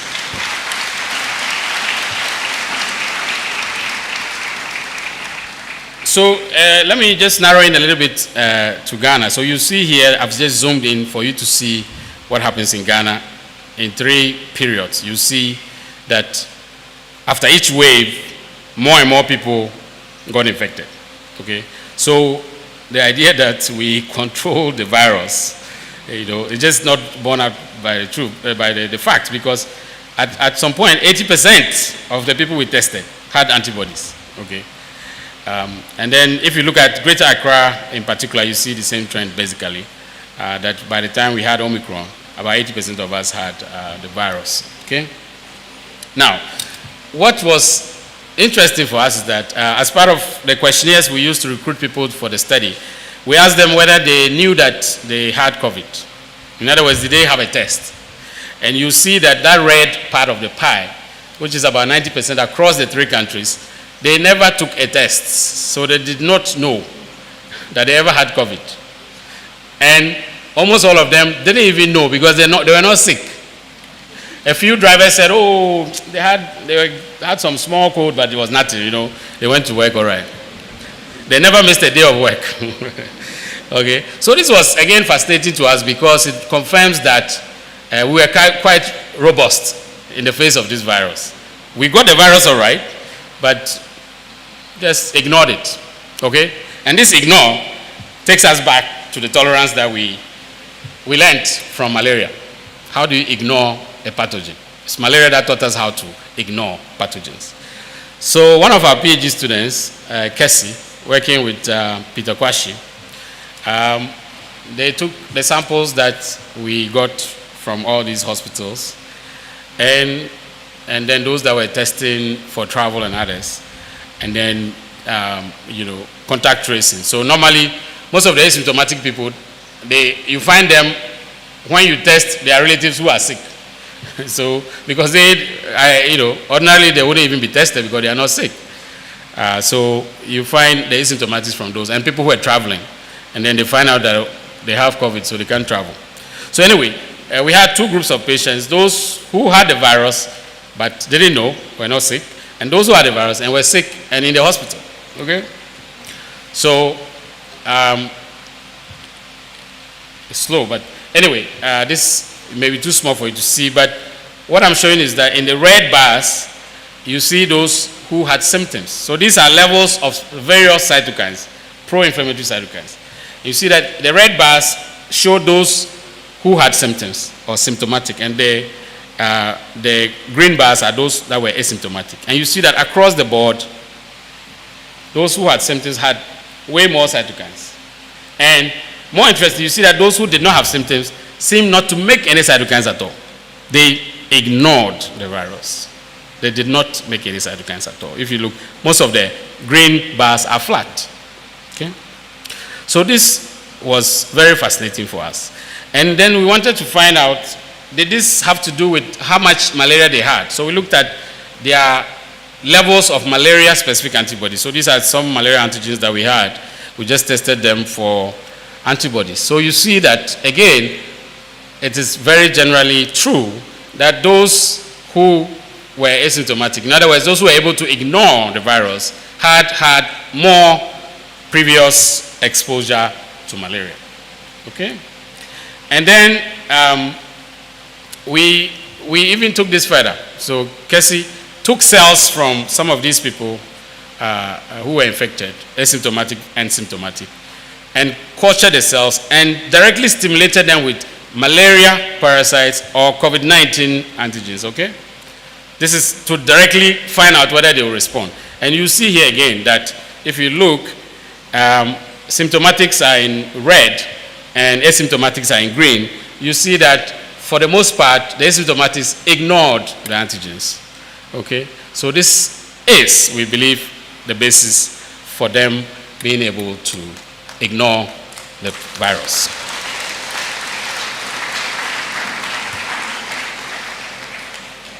So, how many minutes do I have? All right. So anyway, just to summarize, these studies we did looking at antibodies to COVID, the test kit we're using, it has a sensitivity of only about 80%. What that means is that we're not even picking up all the cases, all the people who had been exposed, because we're only picking up about 80% of them. So if we're picking up 100%, that means there will even be more. So it just tells you that COVID, the virus, we all had it. Okay, we all had it. All right. And this suggests that the estimates that are provided, and I'm not trying to say that anybody is deceiving you, because in Africa we don't have enough resources to be testing everybody. So they test those who are sick, those who need to test, or those who can pay when they are traveling. So it makes sense. I'm not criticizing the approach to testing, but the reality is that we are missing the majority of the people who were infected. And that's fine because they were not sick. Anyway, and this was true across other West African countries, as you saw, in both Burkina Faso and in Nigeria. So we basically think that there was no real cytokine storm in us when we had COVID infection. Maybe we had a trickle or a drizzle, right? And that is how we managed to overcome. Okay? Anyway, and if you circle back, that tells you that our ability to not respond to the inflammatory stimulation is what took us there. So we're now into the last part, so I hope I have 10 or 15 minutes. All right, so the last part I'm going to talk about capacity building. And one of the bad and good of COVID is that the good is that it showed that African scientists were not as useless as many people thought. In fact, some of us, the media now loved us, and they were calling us around the clock, you know. When we used to do science and we tried to put it out there in the media, they ignored us. They thought it was boring.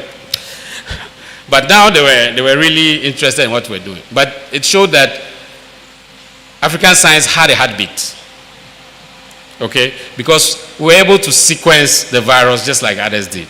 We were able to test the virus as others did. We just didn't have enough resources to test everybody. Okay? And we're able to understand the virus like I've made you understand today, like everybody is doing. Okay? So African science has a heartbeat.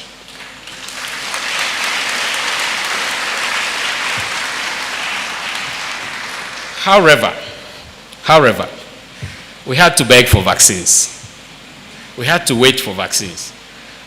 We were lucky that we didn't need them after all. But we had to wait.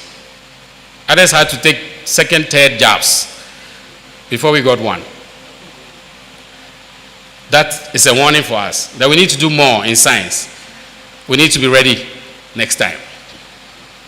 Okay? So, the good is that we are better than many people thought. The bad is that we overperformed or we over-delivered based on the resources that we had. And so we need more resources. We need more support. Okay? But let's talk about the progress that has been made. For a long time, science has been ignored on the continent.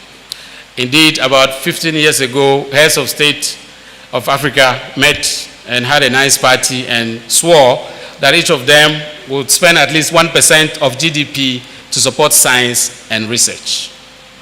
As we speak, 5 countries have done it. Ghana is not one of them. Okay?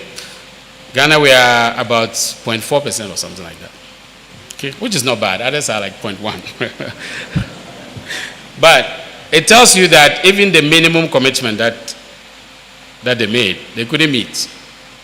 Okay? So the reason we've made progress is not directly due to government supporting, but I'll tell you that they've done, or they were tricked to support us a little bit. There have been a number of funding initiatives that have been targeted at building capacity on the continent. One of them was the World Bank African Centers of Excellence. And this one was a very clever strategy.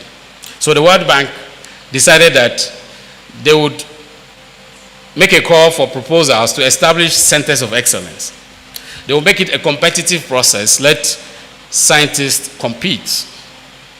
But before you enter the competition, your government has to agree that if you win, they will give you the money, but they will add it to your loan stock. It was clever, wasn't it?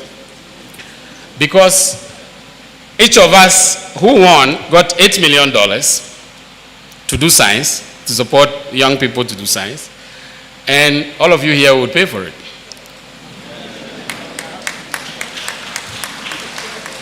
So yes, our governments have done something, but Professor Duwejo is here. He was leading this when it came, and you know, ordinarily, I don't think our governments would have committed $8 million to build WACCBIP or WACCI. Okay? They wouldn't do it. They may want to, but there are other priorities, right? But the World Bank got them to do it. So it was a clever strategy. But anyway, many scientists benefited from this, including us. We got one of those $8 million grants. That's how we started WACCBIP. There was also Deltas, which is another initiative that at the time was hosted by the African Academy of Sciences, funded by the Wellcome Trust and other partners, including DFID. And they put $100 million on the line. Again, ask scientists to compete and win some of these grants. And we did compete, and we won one of those grants.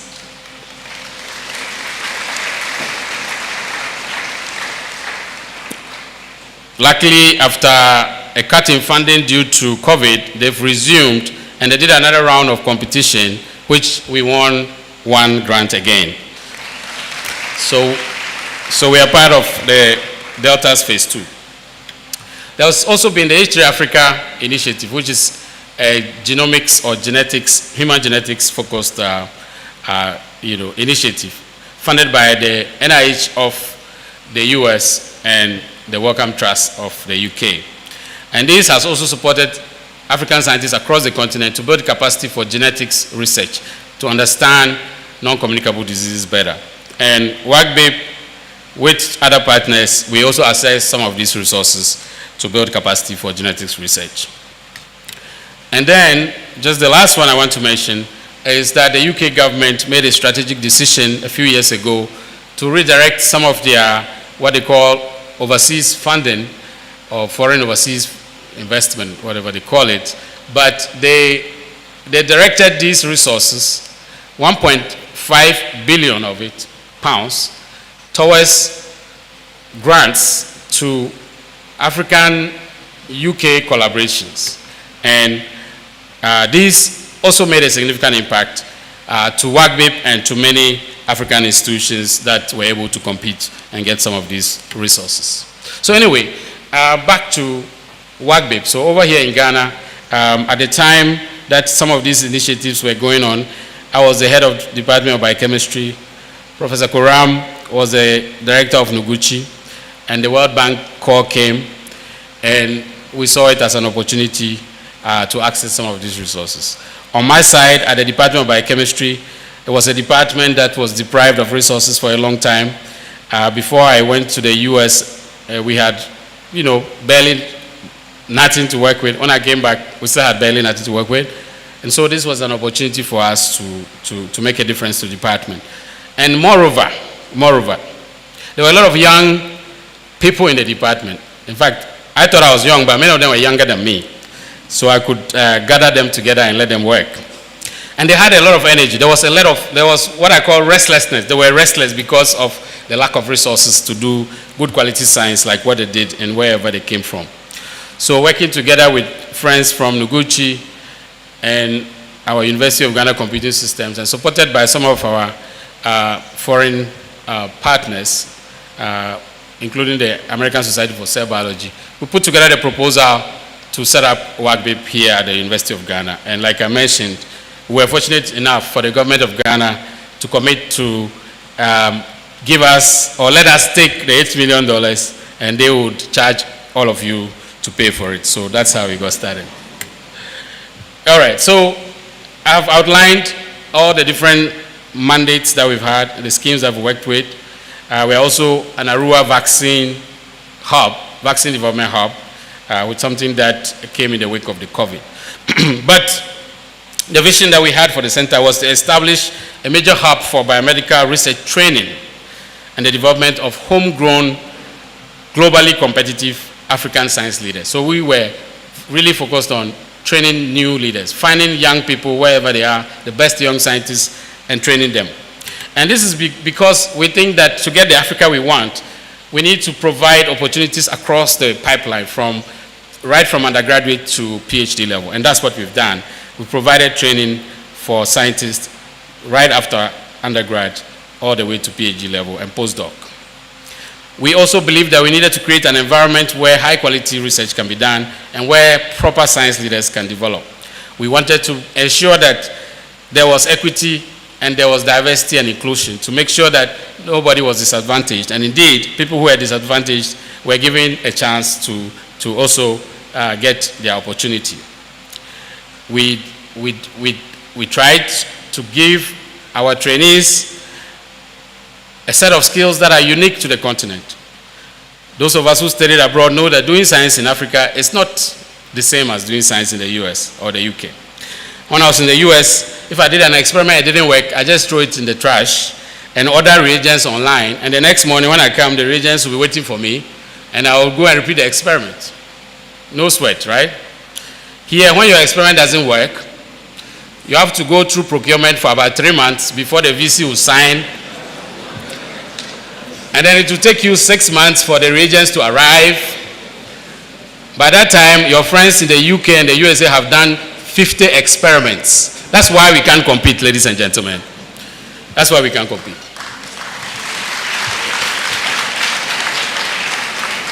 So, anyway, in order to do science here and thrive like we have done, you have to adjust and have a certain mindset and a certain level of planning and discipline. And that's what we try to teach our trainees, to be able to let them survive here.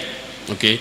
And we also hope that training them together, they will create bonds that will last forever, and that they would work together even after completing University of Ghana.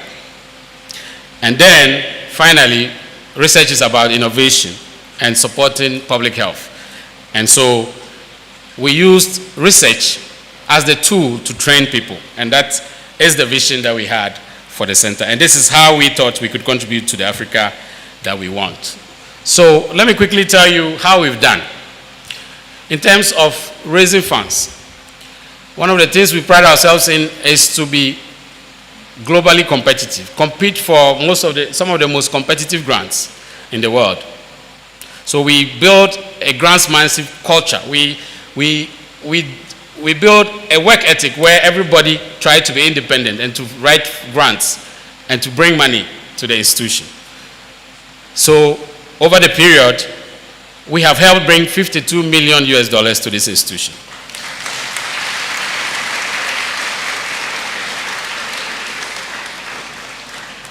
Of that, about 42 million of it came directly to us. Others went to other units where we have some of our collaborators and faculty.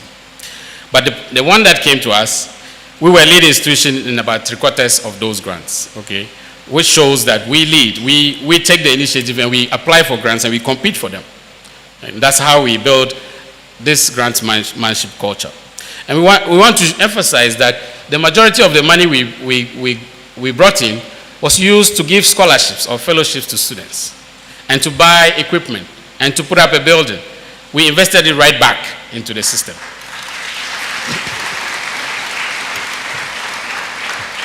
So with the funding, we've created a pipeline for students to access grant support right from graduate internships, who are basically national service people, up to the time that they can form their own research groups. So at every level, there is money that they can compete for and support themselves. And this is the environment that we've created at WACCBIP.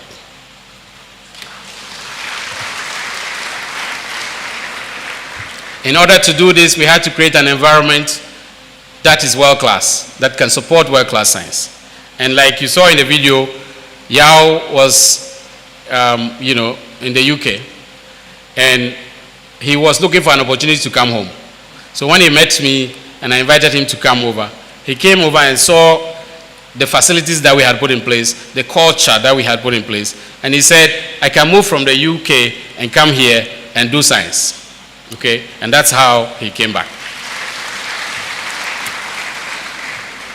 We have also built partnerships extensively. We have a very inclusive culture at WACCBIP. Everybody's friend is our general friend. So all our collaborators are all our common collaborators. I welcomed the collaborators of all the faculty who contribute, and we treat them very well. And so they are all committed to supporting us. So we've built a broad network of faculty members from across the world, and that has helped us to train the students. Then the key to our success is to attract the best young people. So for every money we want to give out, we go through a competitive process. We open applications and everybody from any African country can apply. And we go through a selective process and we choose the best and we award them the fellowships. And so in doing that, we've attracted some of the best scientists in the world to come to the center. Young scientists. Young scientists from across the African continent. And also part of the work I was doing, like Yao told his stories, whenever I go overseas for meetings and for conferences, and I talk about WACCBIP, I always invite any Africans in there to come and talk to me so that we can encourage them to come home. And we've brought a lot of them home. In this picture, you'd see on the right, all those people, we help them to come back home. We help them to come back home.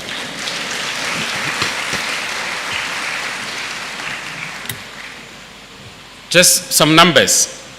So far, we've given support to 350 young African scientists, 202 at the master's level, 107 at the PhD level, and 41 at the postdoctoral level. You see the breakdown in male, female over there.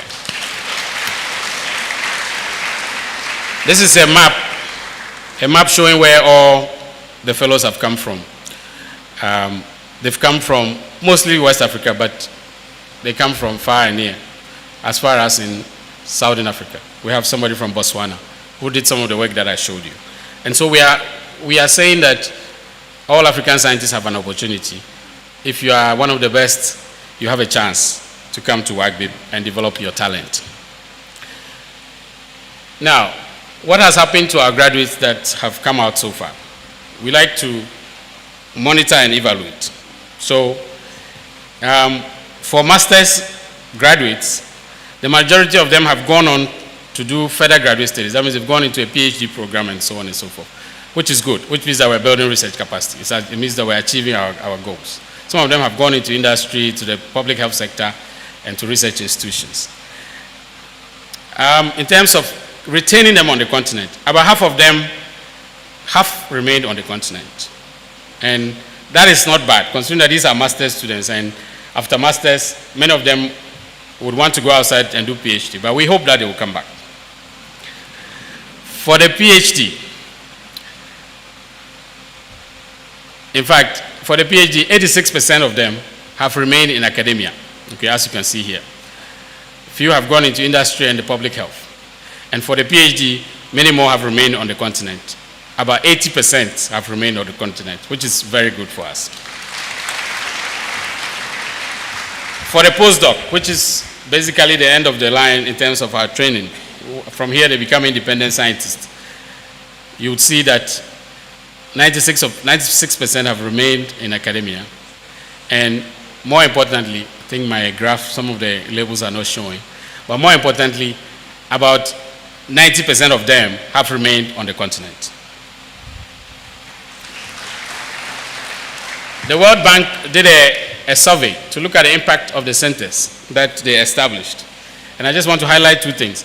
79% of industry stakeholders who had employed or worked with our graduates said that they had a unique set of skills and knowledge of the latest technologies.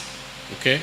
So that is validating the approach we're using. 88% said that they had very relevant skills to industry. So the idea of industry saying that we are not producing for them, we are. All right.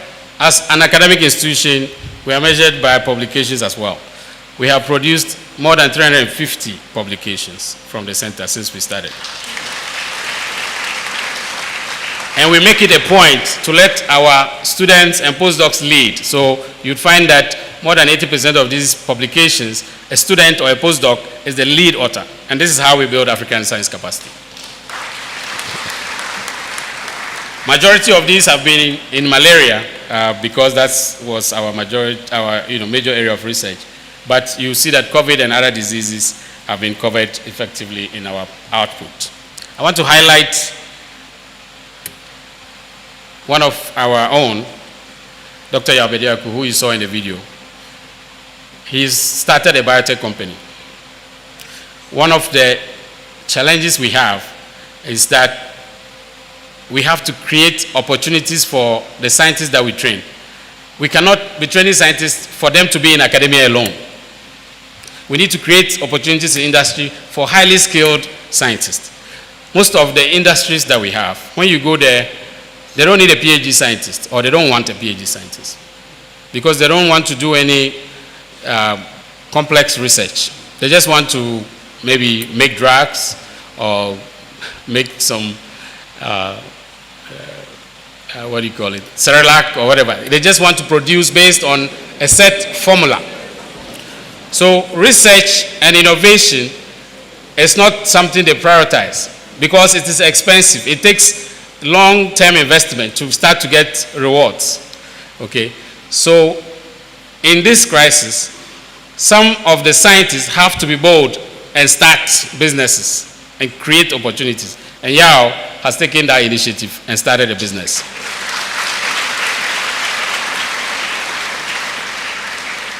It is part of the impact we want to make. We want to encourage more of our scientists to start businesses and be entrepreneurial and create jobs for other scientists. And this is how we build the Africa that we want. All right, to sum up, we think we have done well in our space, but we are looking at how we can spread the impact. Now we have a lot of our graduates across the continent, and so we are using several networks with support from FCDO, Wellcome Trust, and others. We are creating networks to train other scientists in their institutions, creating different nuclear that can grow and become like WACCBIP in Burkina Faso or in Cameroon, okay, or in some remote areas of Nigeria. This is what we are trying to do now, to use networks to increase the impact. And one of those networks, like I mentioned, we're getting support from Arua to do a vaccine development network. I'm going to finish with this slide, and then I'll do conclusion.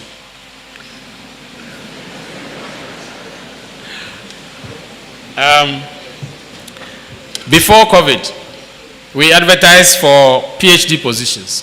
We had 10 PhD positions to give.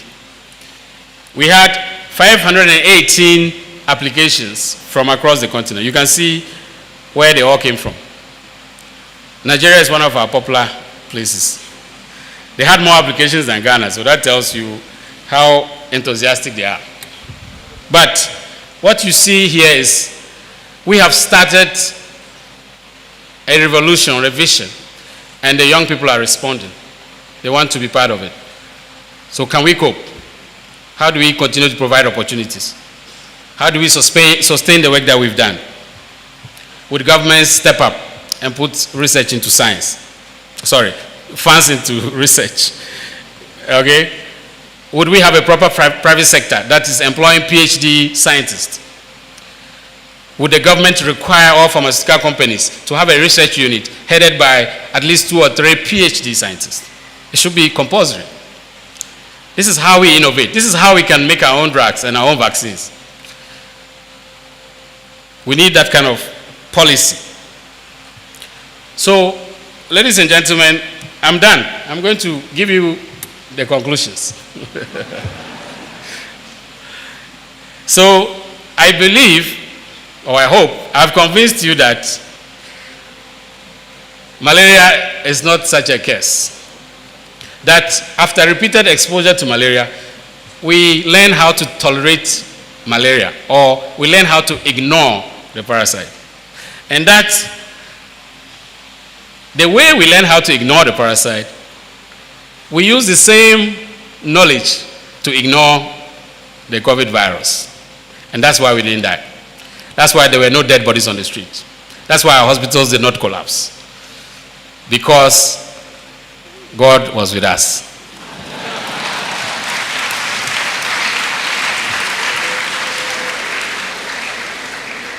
But next time, God may not be with us. So we need to build scientific capacity. We need to support institutions such as WACCBIP, WACCI, Nuguchi, KCCR. I mean, all these institutions are doing great science. Let's support them. Let's build capacity. Let's train more people. Let's be ready to make our own vaccine next time. I thank you very much.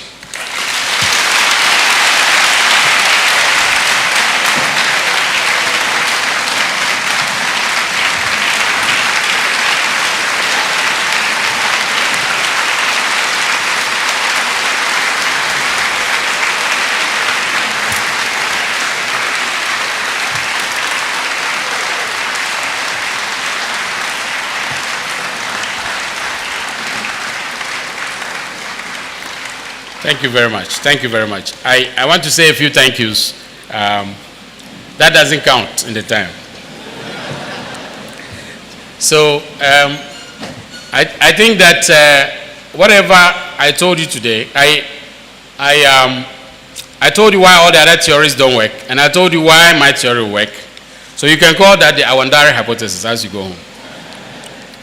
Anyway, so I want to thank our funders. I've told you how much we've done, starting with government support, but you know, many funders saw what we're doing and liked it and supported us, and that has allowed us to help so many students and to build capacity here at the University of Ghana. So we want to thank all the funders from across the world who have supported our work. We want to thank the study participants. Science can be annoying to study participants. You take their blood, you poke things in their nose, and so on and so forth. So we want to thank them for their patience and their tolerance and for helping us to do science. So we want to thank them very much. I want to thank all the students, we call them WACCBIP fellows, all those who competed and got support from WACCBIP and got a training at WACCBIP. We thank you for believing in the vision. Okay? We thank you for believing the vision and imbibing the training that we gave you. And we hope that you'll be successful wherever you go. I want to thank the contributing faculty. Because of the high numbers of students we were training, or that we are training, there's a lot of burden on the faculty. So we really want to appreciate our faculty for, you know, sitting through seminars the whole day, comprehensive exam the whole day. You know, if you have many PhD students, it's a blessing, but it's also a lot of work. So we want to acknowledge our many faculty across the university.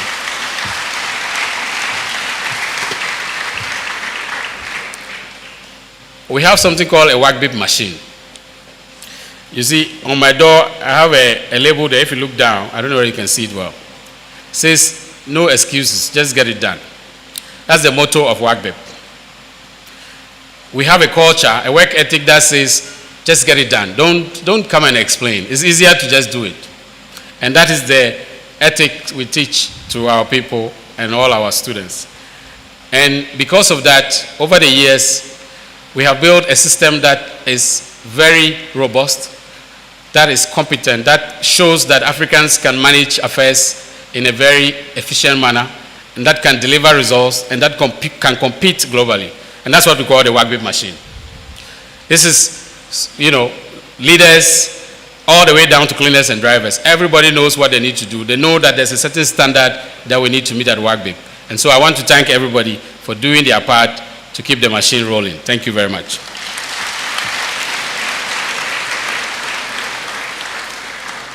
Over the course of my career, I've had a lot of support and mentorship and leadership at different times. And I want to acknowledge many people. I'm sure I left some out, but there are many people who have played significant roles at different times, and I've put their names here, starting from all the people who taught me biochemistry and tolerated my troublesome self those days, and even had the audacity to invite me to come and join the department. I thank them very much. In the broader university, many people have supported my work and facilitated things for me. Prof. Akamori gave me the opportunity to start to do malaria work. Prof. Eric Dankwa, I've learned a lot from running a center. Prof. Yantia Mwabedu teaching us how to build institutions. Nobody has built this institution more than Yantia Mwabedu, and we appreciate that.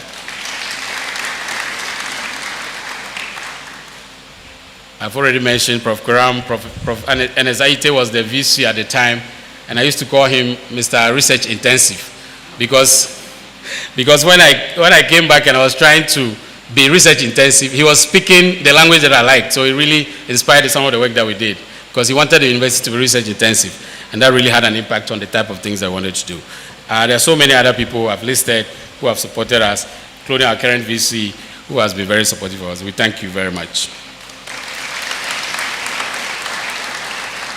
So many international collaborators, I can't mention all of them, but they are all very appreciated for supporting our work and doing great science with us and publishing with us and training our students. We thank you very much.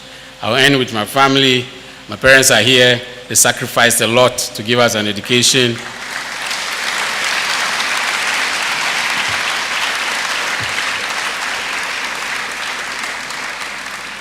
My siblings are here. We are all very close and we support each other. And I'm very grateful to have a family like that. I want to thank my wife.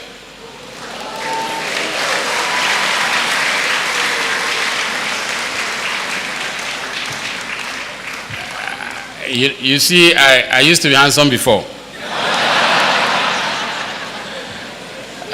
So we've been married 18 years. We are blessed with 3 kids.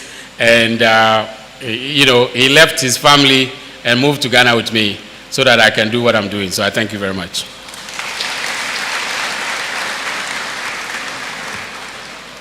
I have other family members. We have a very big family and we are all very close and we love each other. And I'm showing you just some pictures from the family. I have my aunties and uncles here, many of them, and we are all very close and we love each other and they support us so much.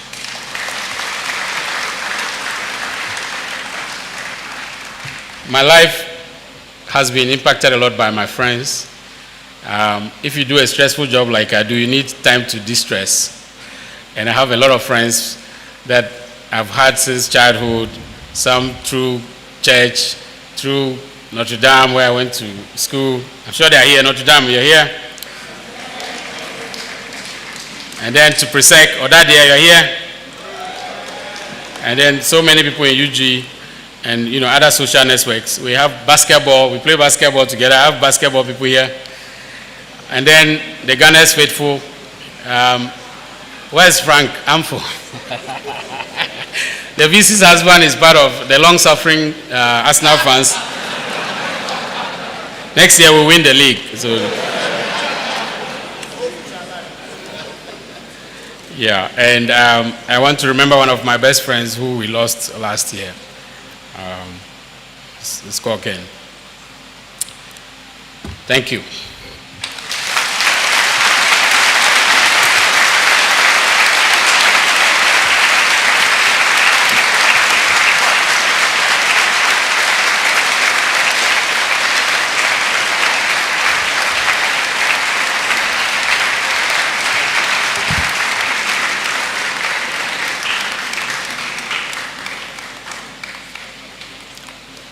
Thank you very much as well, Prof. Awandare. We are so grateful to you for unpacking such important issues on a topic so crucial to our health. Thank you. I think your data on COVID-19 reminded me of my own experience. I remember I used to be so meticulous about observing the protocols, so I thought that I won't be beaten down by COVID-19. Then I had cough and cold, and I became apprehensive. Then I went to the hospital for COVID test. They told me that in 3 days I'll receive the results. I waited 3 days, no show. 1 week, no show. Then I became so afraid, I started talking about it. Then a friend of mine said, "Don't worry, you didn't test positive. If you did, they would have come chasing you like a thief." We thank you so much for revealing so much about COVID-19 and malaria to us. Please let's give him another round of applause.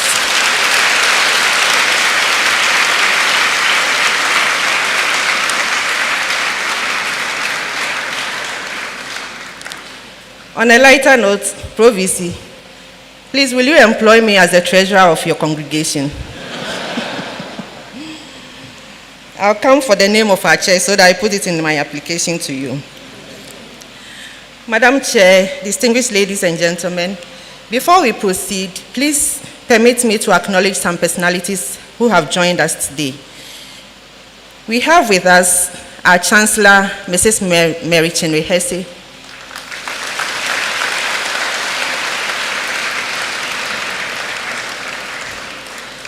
And we have some of our former Vice-Chancellors here, Professor C.N.B. Tego and Professor Ivan Adai-Mensah.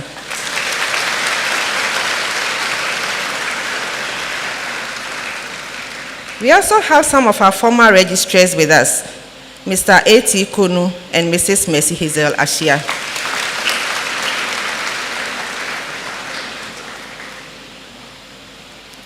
We are also privileged to be joined by the IGP, I think he's been mentioned already, Dr.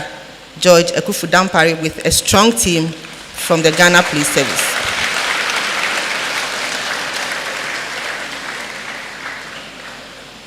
In addition, we have Dr. Mohammed Ibn Chambers, African Union High Representative on Silencing Guns.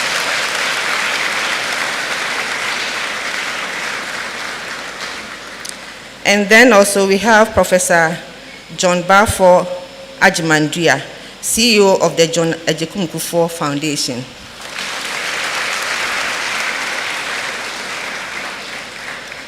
We also have with us the chairman of the UG Alumni Association, Ms. Doris Ansa, and I know that some alumni council members are also here with us.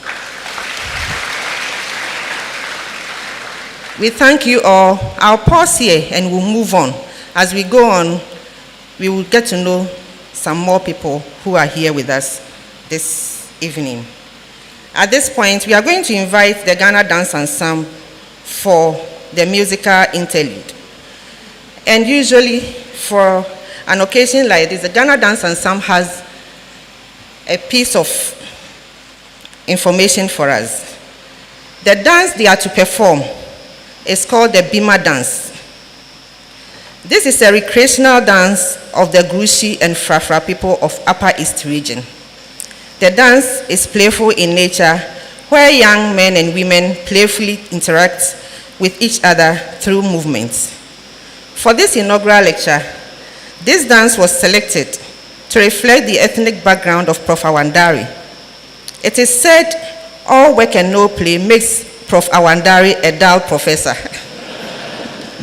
Hence, this dance is selected to balance the work and life of this hardworking and illustrious academic and family person. For those present at this lecture, remember to intersperse hard work with a spot of playful activity to reduce stress in order to stay mentally alert and physically strong. Distinguished ladies and gentlemen, the Bima dance.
let's give another round of applause to Dr. Aristis Hago and his team of performers. Dr. Aristis Hago is with the School of Performing Arts. Thank you. And I'd also like to acknowledge Mr. Mutala Mohammed Karim, the one who did the beautiful Lunga appellation prior to the lecture. Please let's give him a round of applause.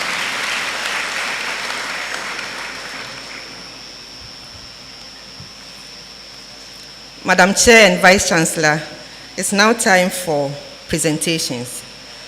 And so I'm going to call out some groups and individuals, and then you come up here with your present for our lecturer for this evening.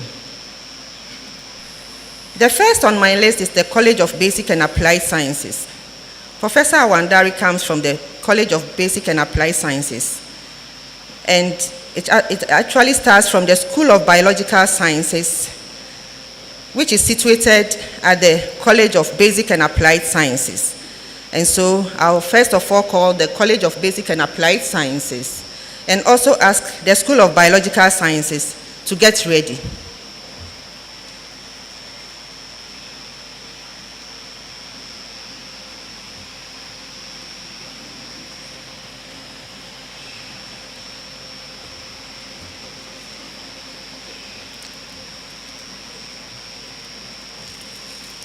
School of Biological Sciences, please get ready.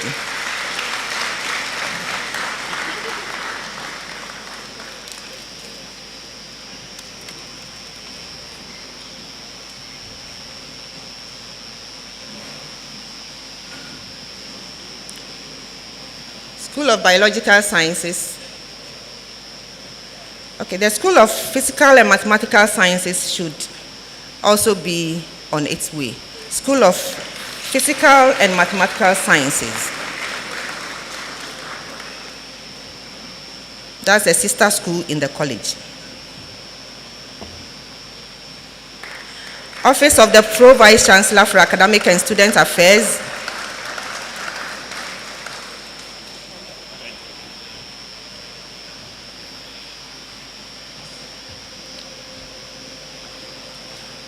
While the West African Center for Cell Biology and of Infectious Pathogens gets ready, WACCBIP, please get ready.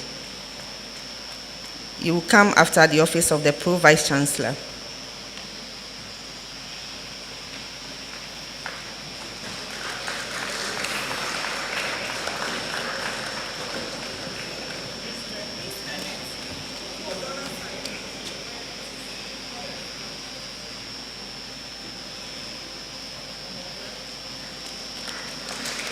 Noguchi Memorial Institute for Medical Research, after WACCBIP.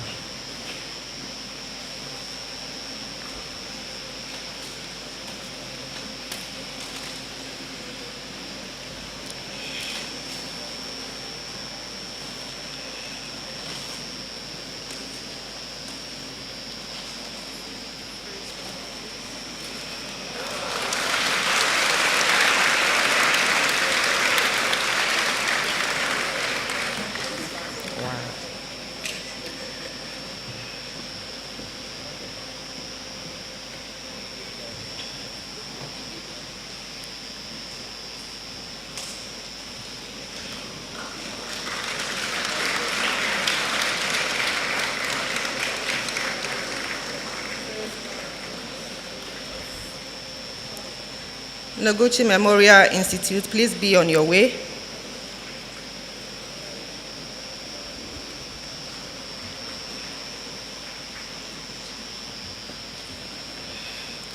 Office of the Dean of Student Affairs, please be on your way.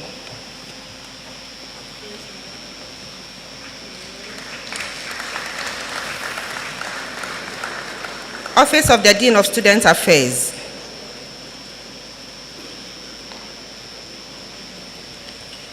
While the UG Pan-African Doctoral Academy also gets ready. UG PADA, please get ready.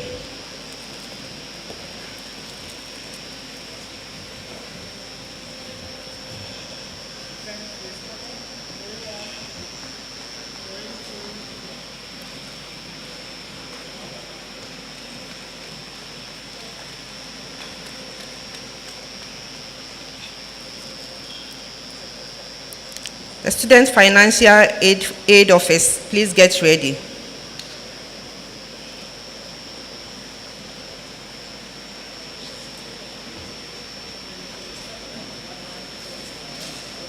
Student Financial Aid Office.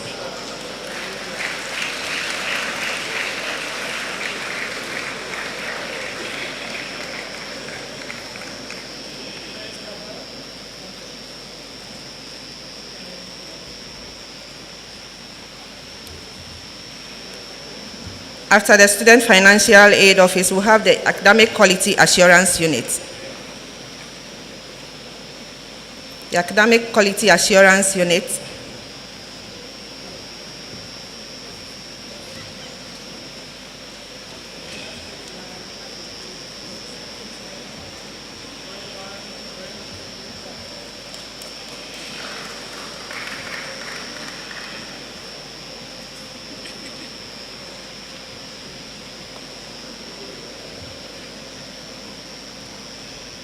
Okay, please let's have Africa-based gender tech platform for gender-responsive malaria advocacy and policy.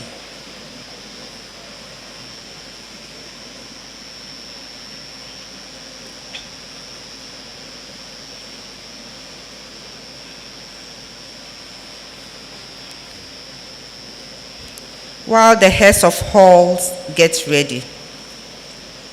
Heads of halls, led by their chairperson, Dr. Margaret Amankwa-Apuku.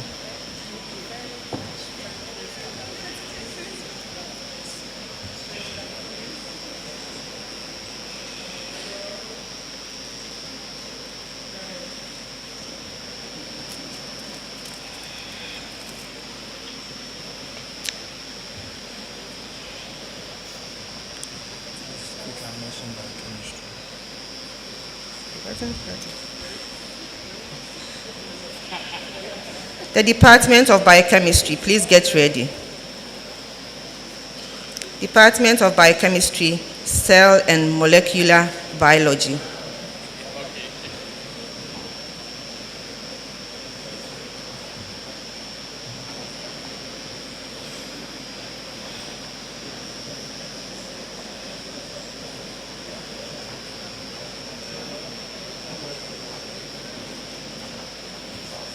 Careers and Counseling Center, please get ready. UG Careers and Counseling Center.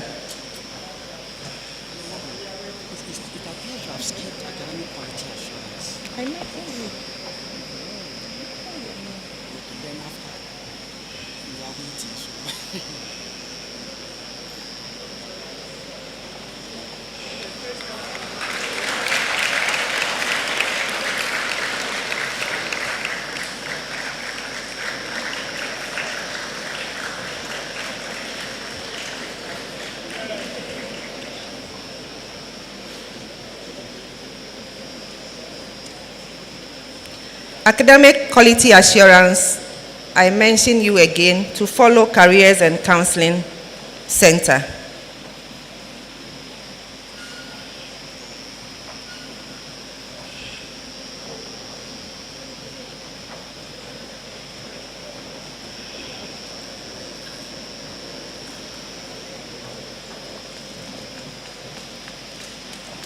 Academic Quality Assurance Unit.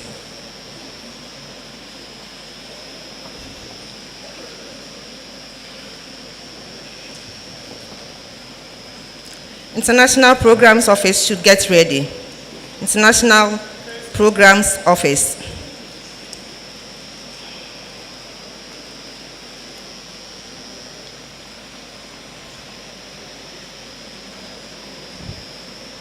While waiting for the International Programs Office, CK Tedam University of Technology and Applied Sciences should get ready.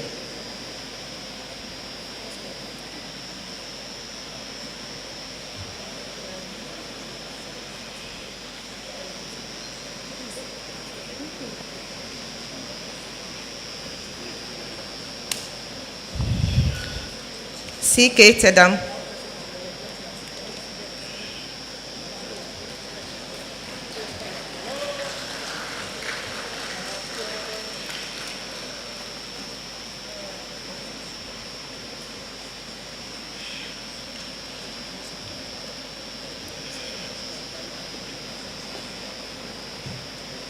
Lifestyle basketball club should also get ready. Lifestyle basketball club.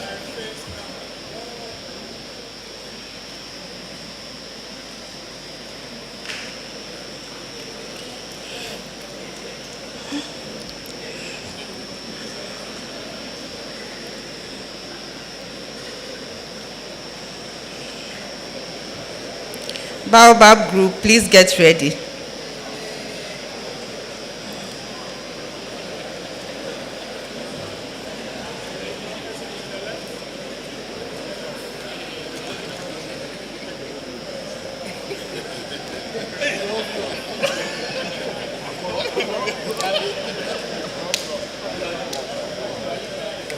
I have to get ready to join this team. Baobab Group, please get ready.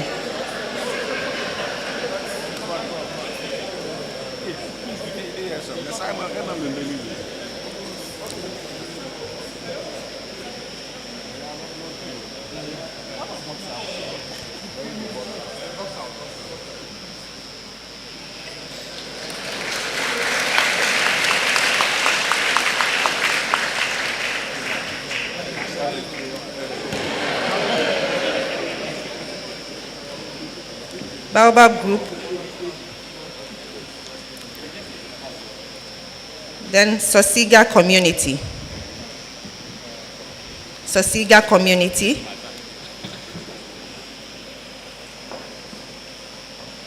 Provis will play the ball in our church.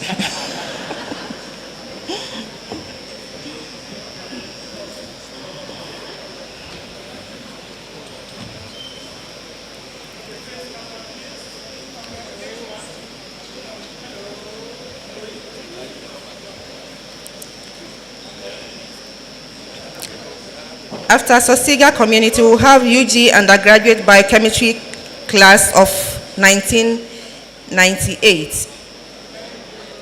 UG Undergraduate Biochemistry class of 1998. Please get ready.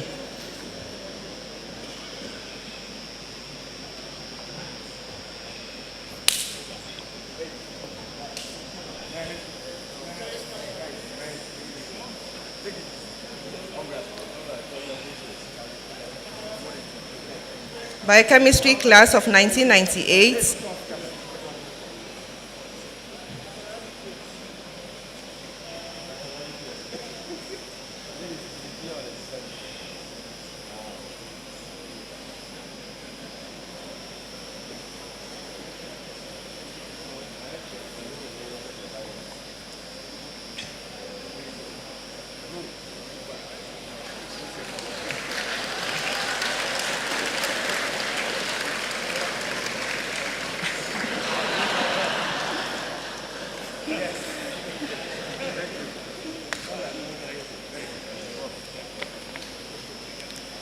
Biochemistry class of 1998. Then after that, we'll have Awandare Malaria Lab. Awandare Malaria Lab.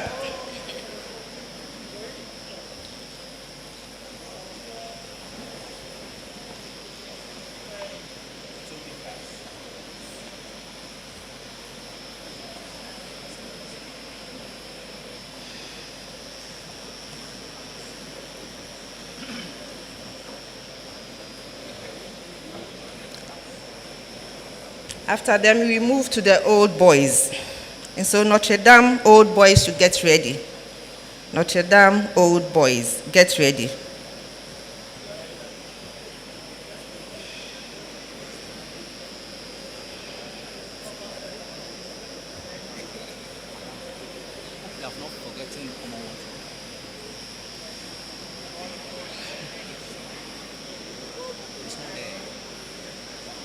Okay.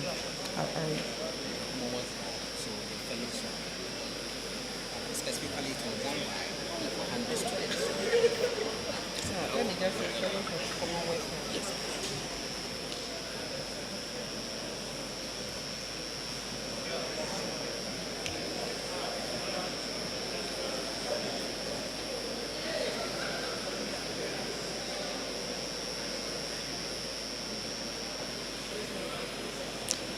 Presec old boys should get ready.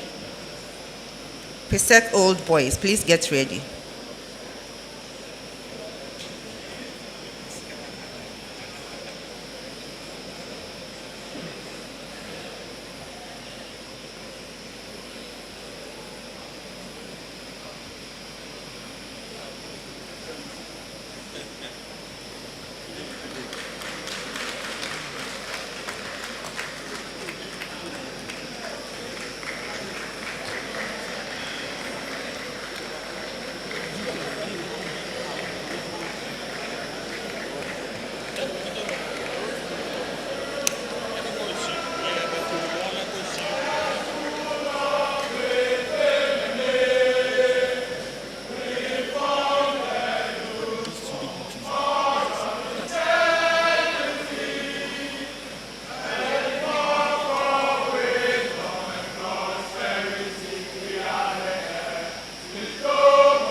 While we wait for the Presec old boys, please let me chip in this. Academic Affairs Directorate, if you are ready, please come up. Academic Affairs Directorate and the College of Health Sciences should get ready.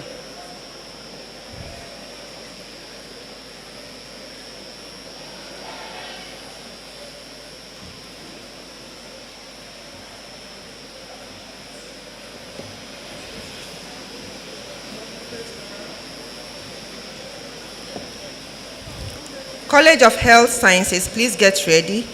And Fellows of Commonwealth Hall, please get ready.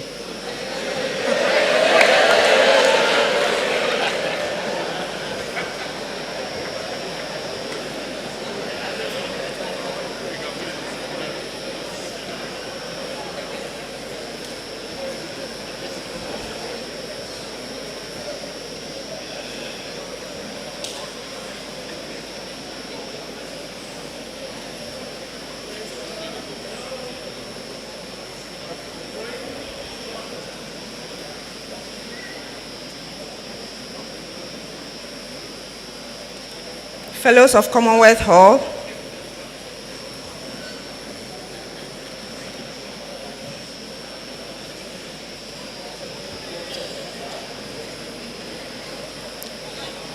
after them we will have Presec old boys.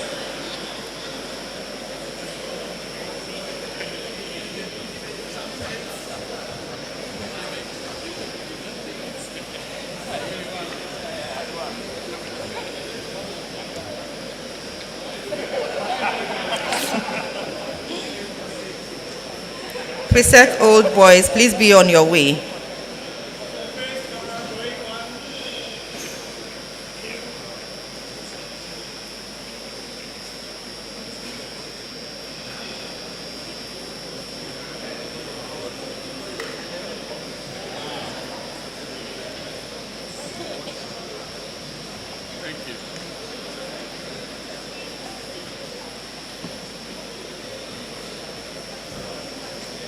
So I think I was wrong in saying Presec old boys, Presec old students.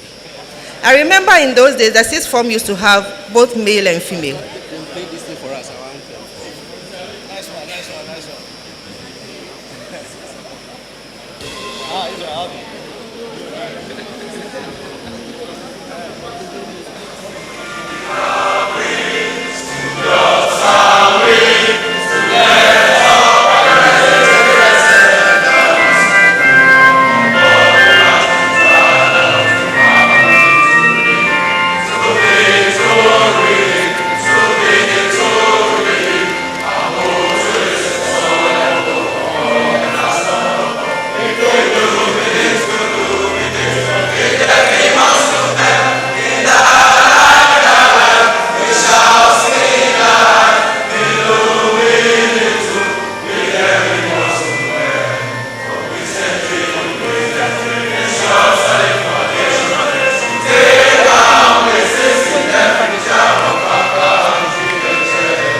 I have marked all those who were singing well and those who were not singing well. I'll send the results to the headmaster.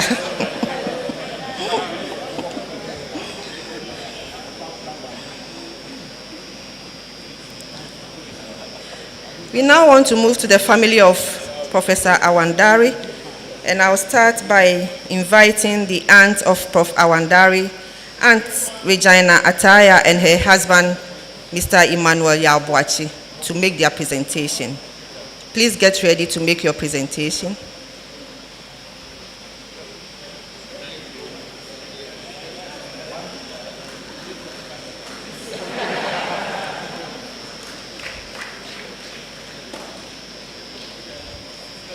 Prof. Awandare's aunt Appiah and her husband.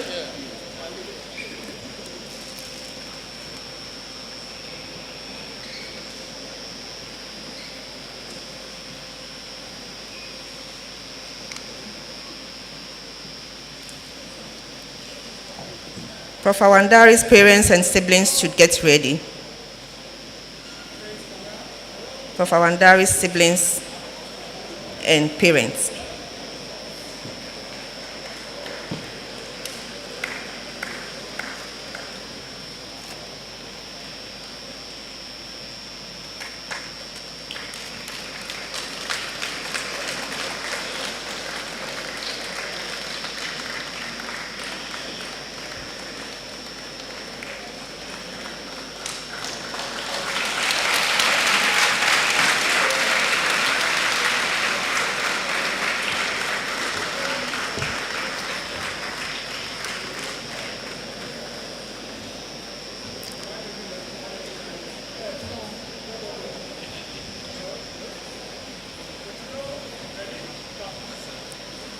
The last but not least on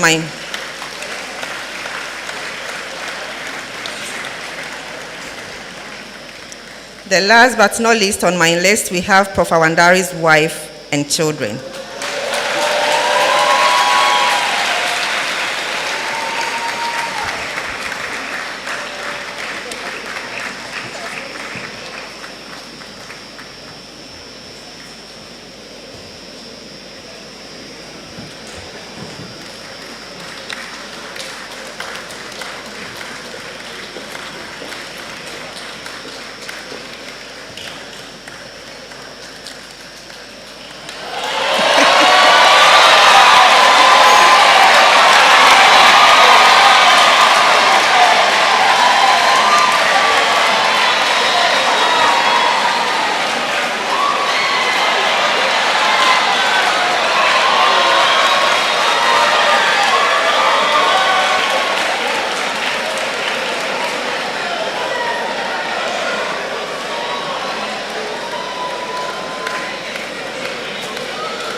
Thank you very much. Please take your seat, Prof. Awandare.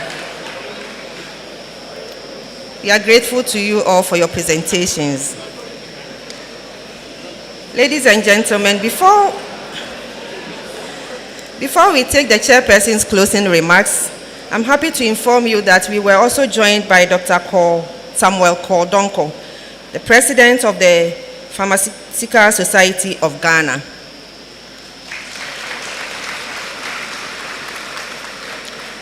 It is now time to welcome our chairperson, Professor Nanaba Appiah Amfo, for her closing remarks.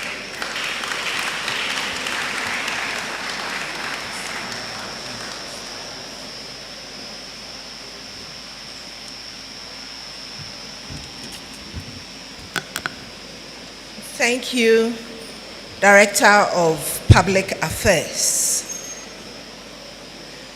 It's been a long evening, but one worth it.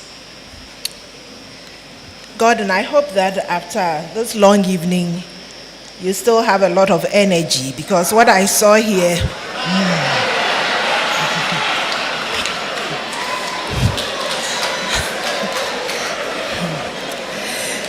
Anyway, I'm one proud Vice-Chancellor this evening. I am proud because we've seen right here the high-quality scientific work being done right here at the University of Ghana. You've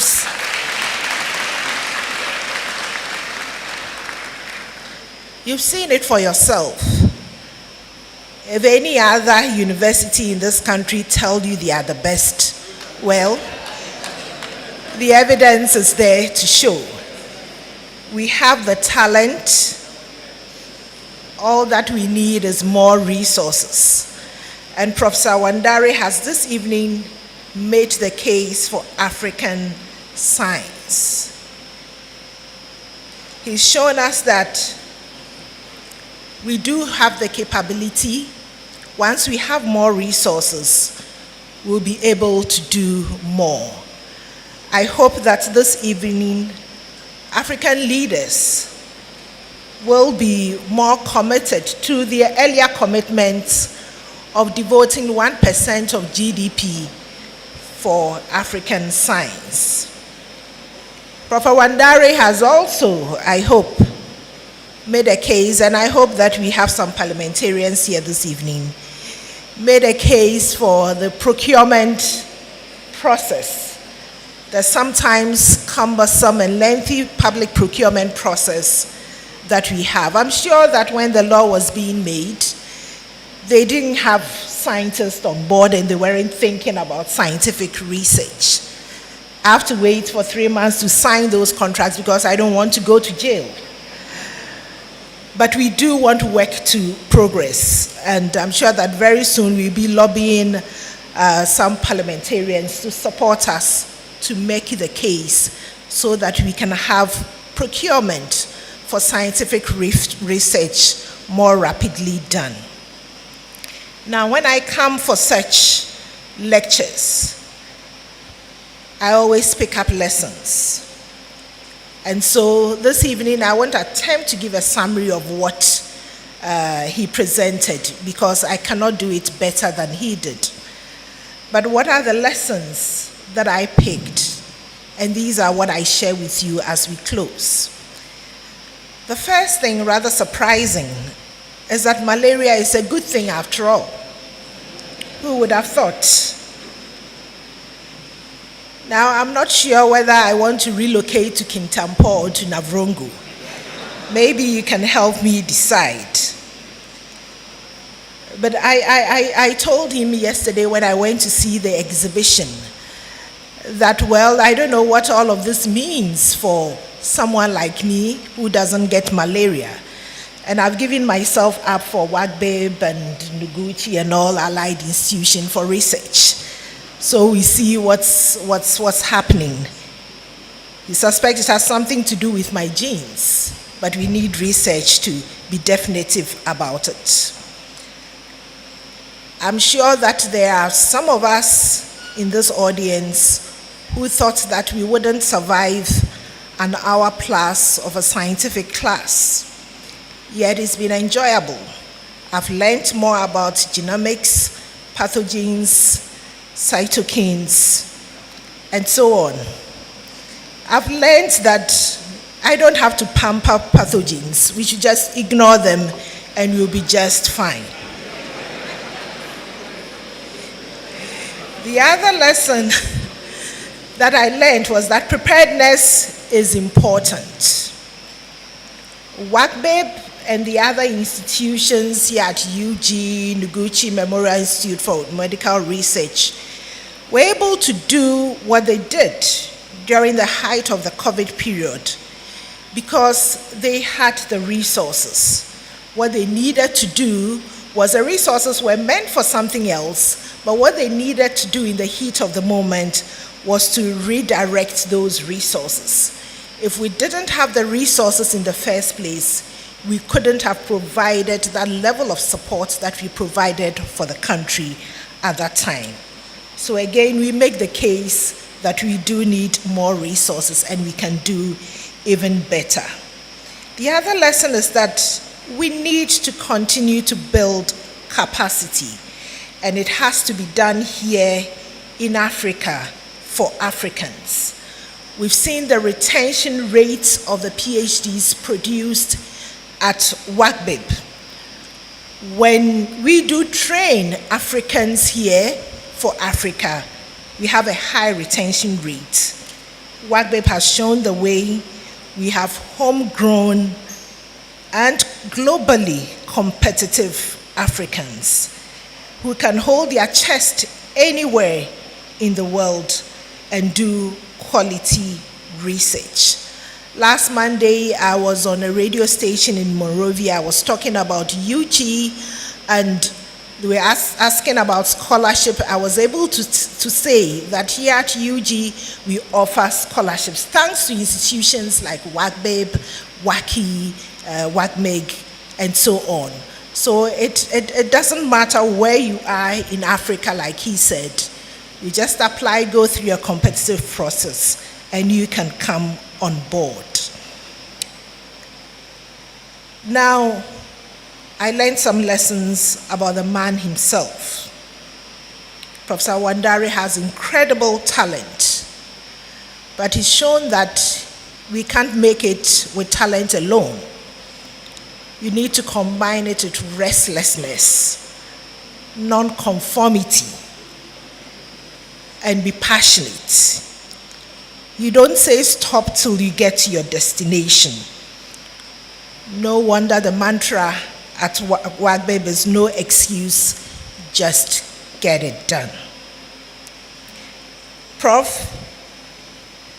has shown us that when you suffer disappointment, you don't give up. You keep going. He's shown incredible resilience. Yes, he couldn't get into medical school, but now he has achieved so much as a malaria cum-COVID professor. He's demonstrated that collaboration and cooperation can achieve a lot. He's built an incredible team, provided support for young people, so that now I can send him off to a number of meetings, yet the scientific work at WACCBIP will go on. He talks African, not Ghanaian, providing opportunity for the whole continent. That's how big his vision is. I knew some of these about him, but what I didn't know was that he created businessmen as well. Congratulations, Prof. You've done amazingly well. My only disappointment, though, was your attempts to discount the divine intervention when you are planning to start a church. I don't think he will be a successful pastor. Don't join his church.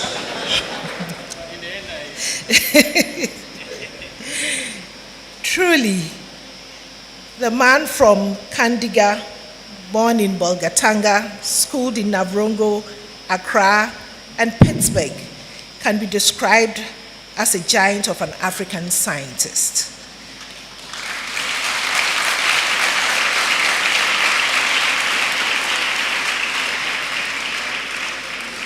Professor Gordon Akanzuweni Awandare, well done. Keep going. You have done excellently so far, yet there is more to be done. Until there's a critical mass of African scientists in Africa with adequate funding, producing vaccines which are both available and accessible and affordable, you cannot stop. Thank you for showing the way. Thank you for giving hope for African scientists. We're truly proud of you, and all that we would say is that keep going. Thank you to you, our amazing audience. It's been a long evening, but you've stayed with us. You make me feel like doing another inaugural lecture. Thank you all. When you hear our call again for another lecture, please join us. Come and see what we do here at UG. Come and see what we are made up of. Thank you all, and may God bless you.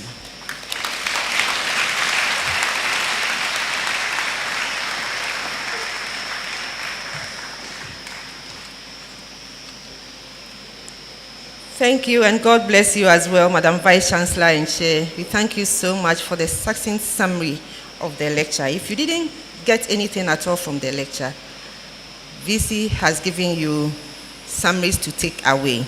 Thank you very much.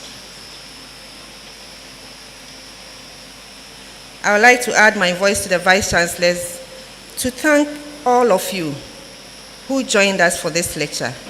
Those who joined us online, and I'm happy to say we had Professor Lydia Aziato, Vice-Chancellor of the University of Health and Allied Sciences, together with other dignitaries and invited guests joining us online. All of you who could make it physically, we cherish you all. We thank you so much for joining us. As the Vice-Chancellor mentioned, we will be very grateful if you could honor our invitation to our subsequent lectures. On this note, I would like to announce our next inaugural lecture, which will be delivered by Professor Justice Novinho of the School of Public Health, College of Health Sciences, on 27 July 2023, here in this hall. Prof. Novinho will be speaking to the topic, the pursuit of health amidst scarcity, economics, and the romance in between. And we invite you all to be part of this lecture. I believe you are not going to miss. Remember, we've started a congregation, so we need you all here for this lecture on 27th July 2023.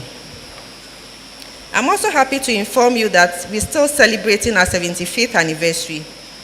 And so we have programs on our 75th anniversary.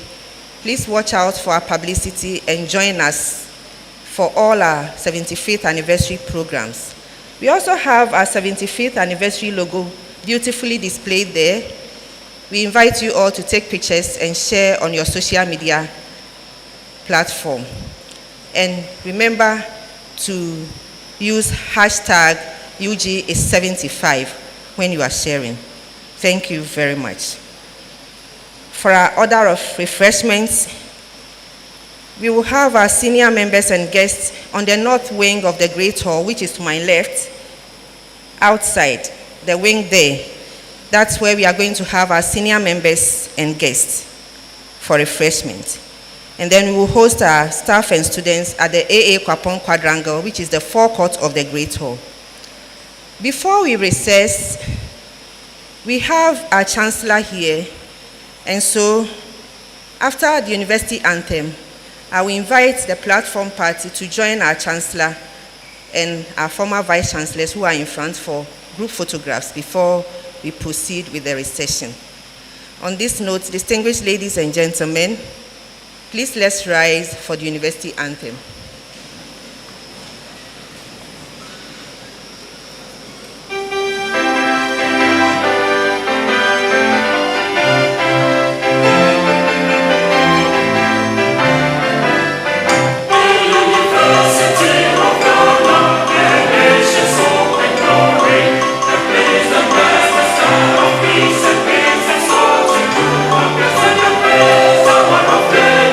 Is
So we invite the Vice-Chancellor and all officials on the days to join the Chancellor and our former Vice-Chancellors and the dignitaries on the front row.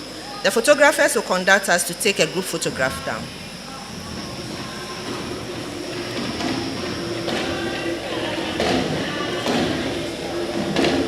Hello.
Please let's rise as the platform party recesses.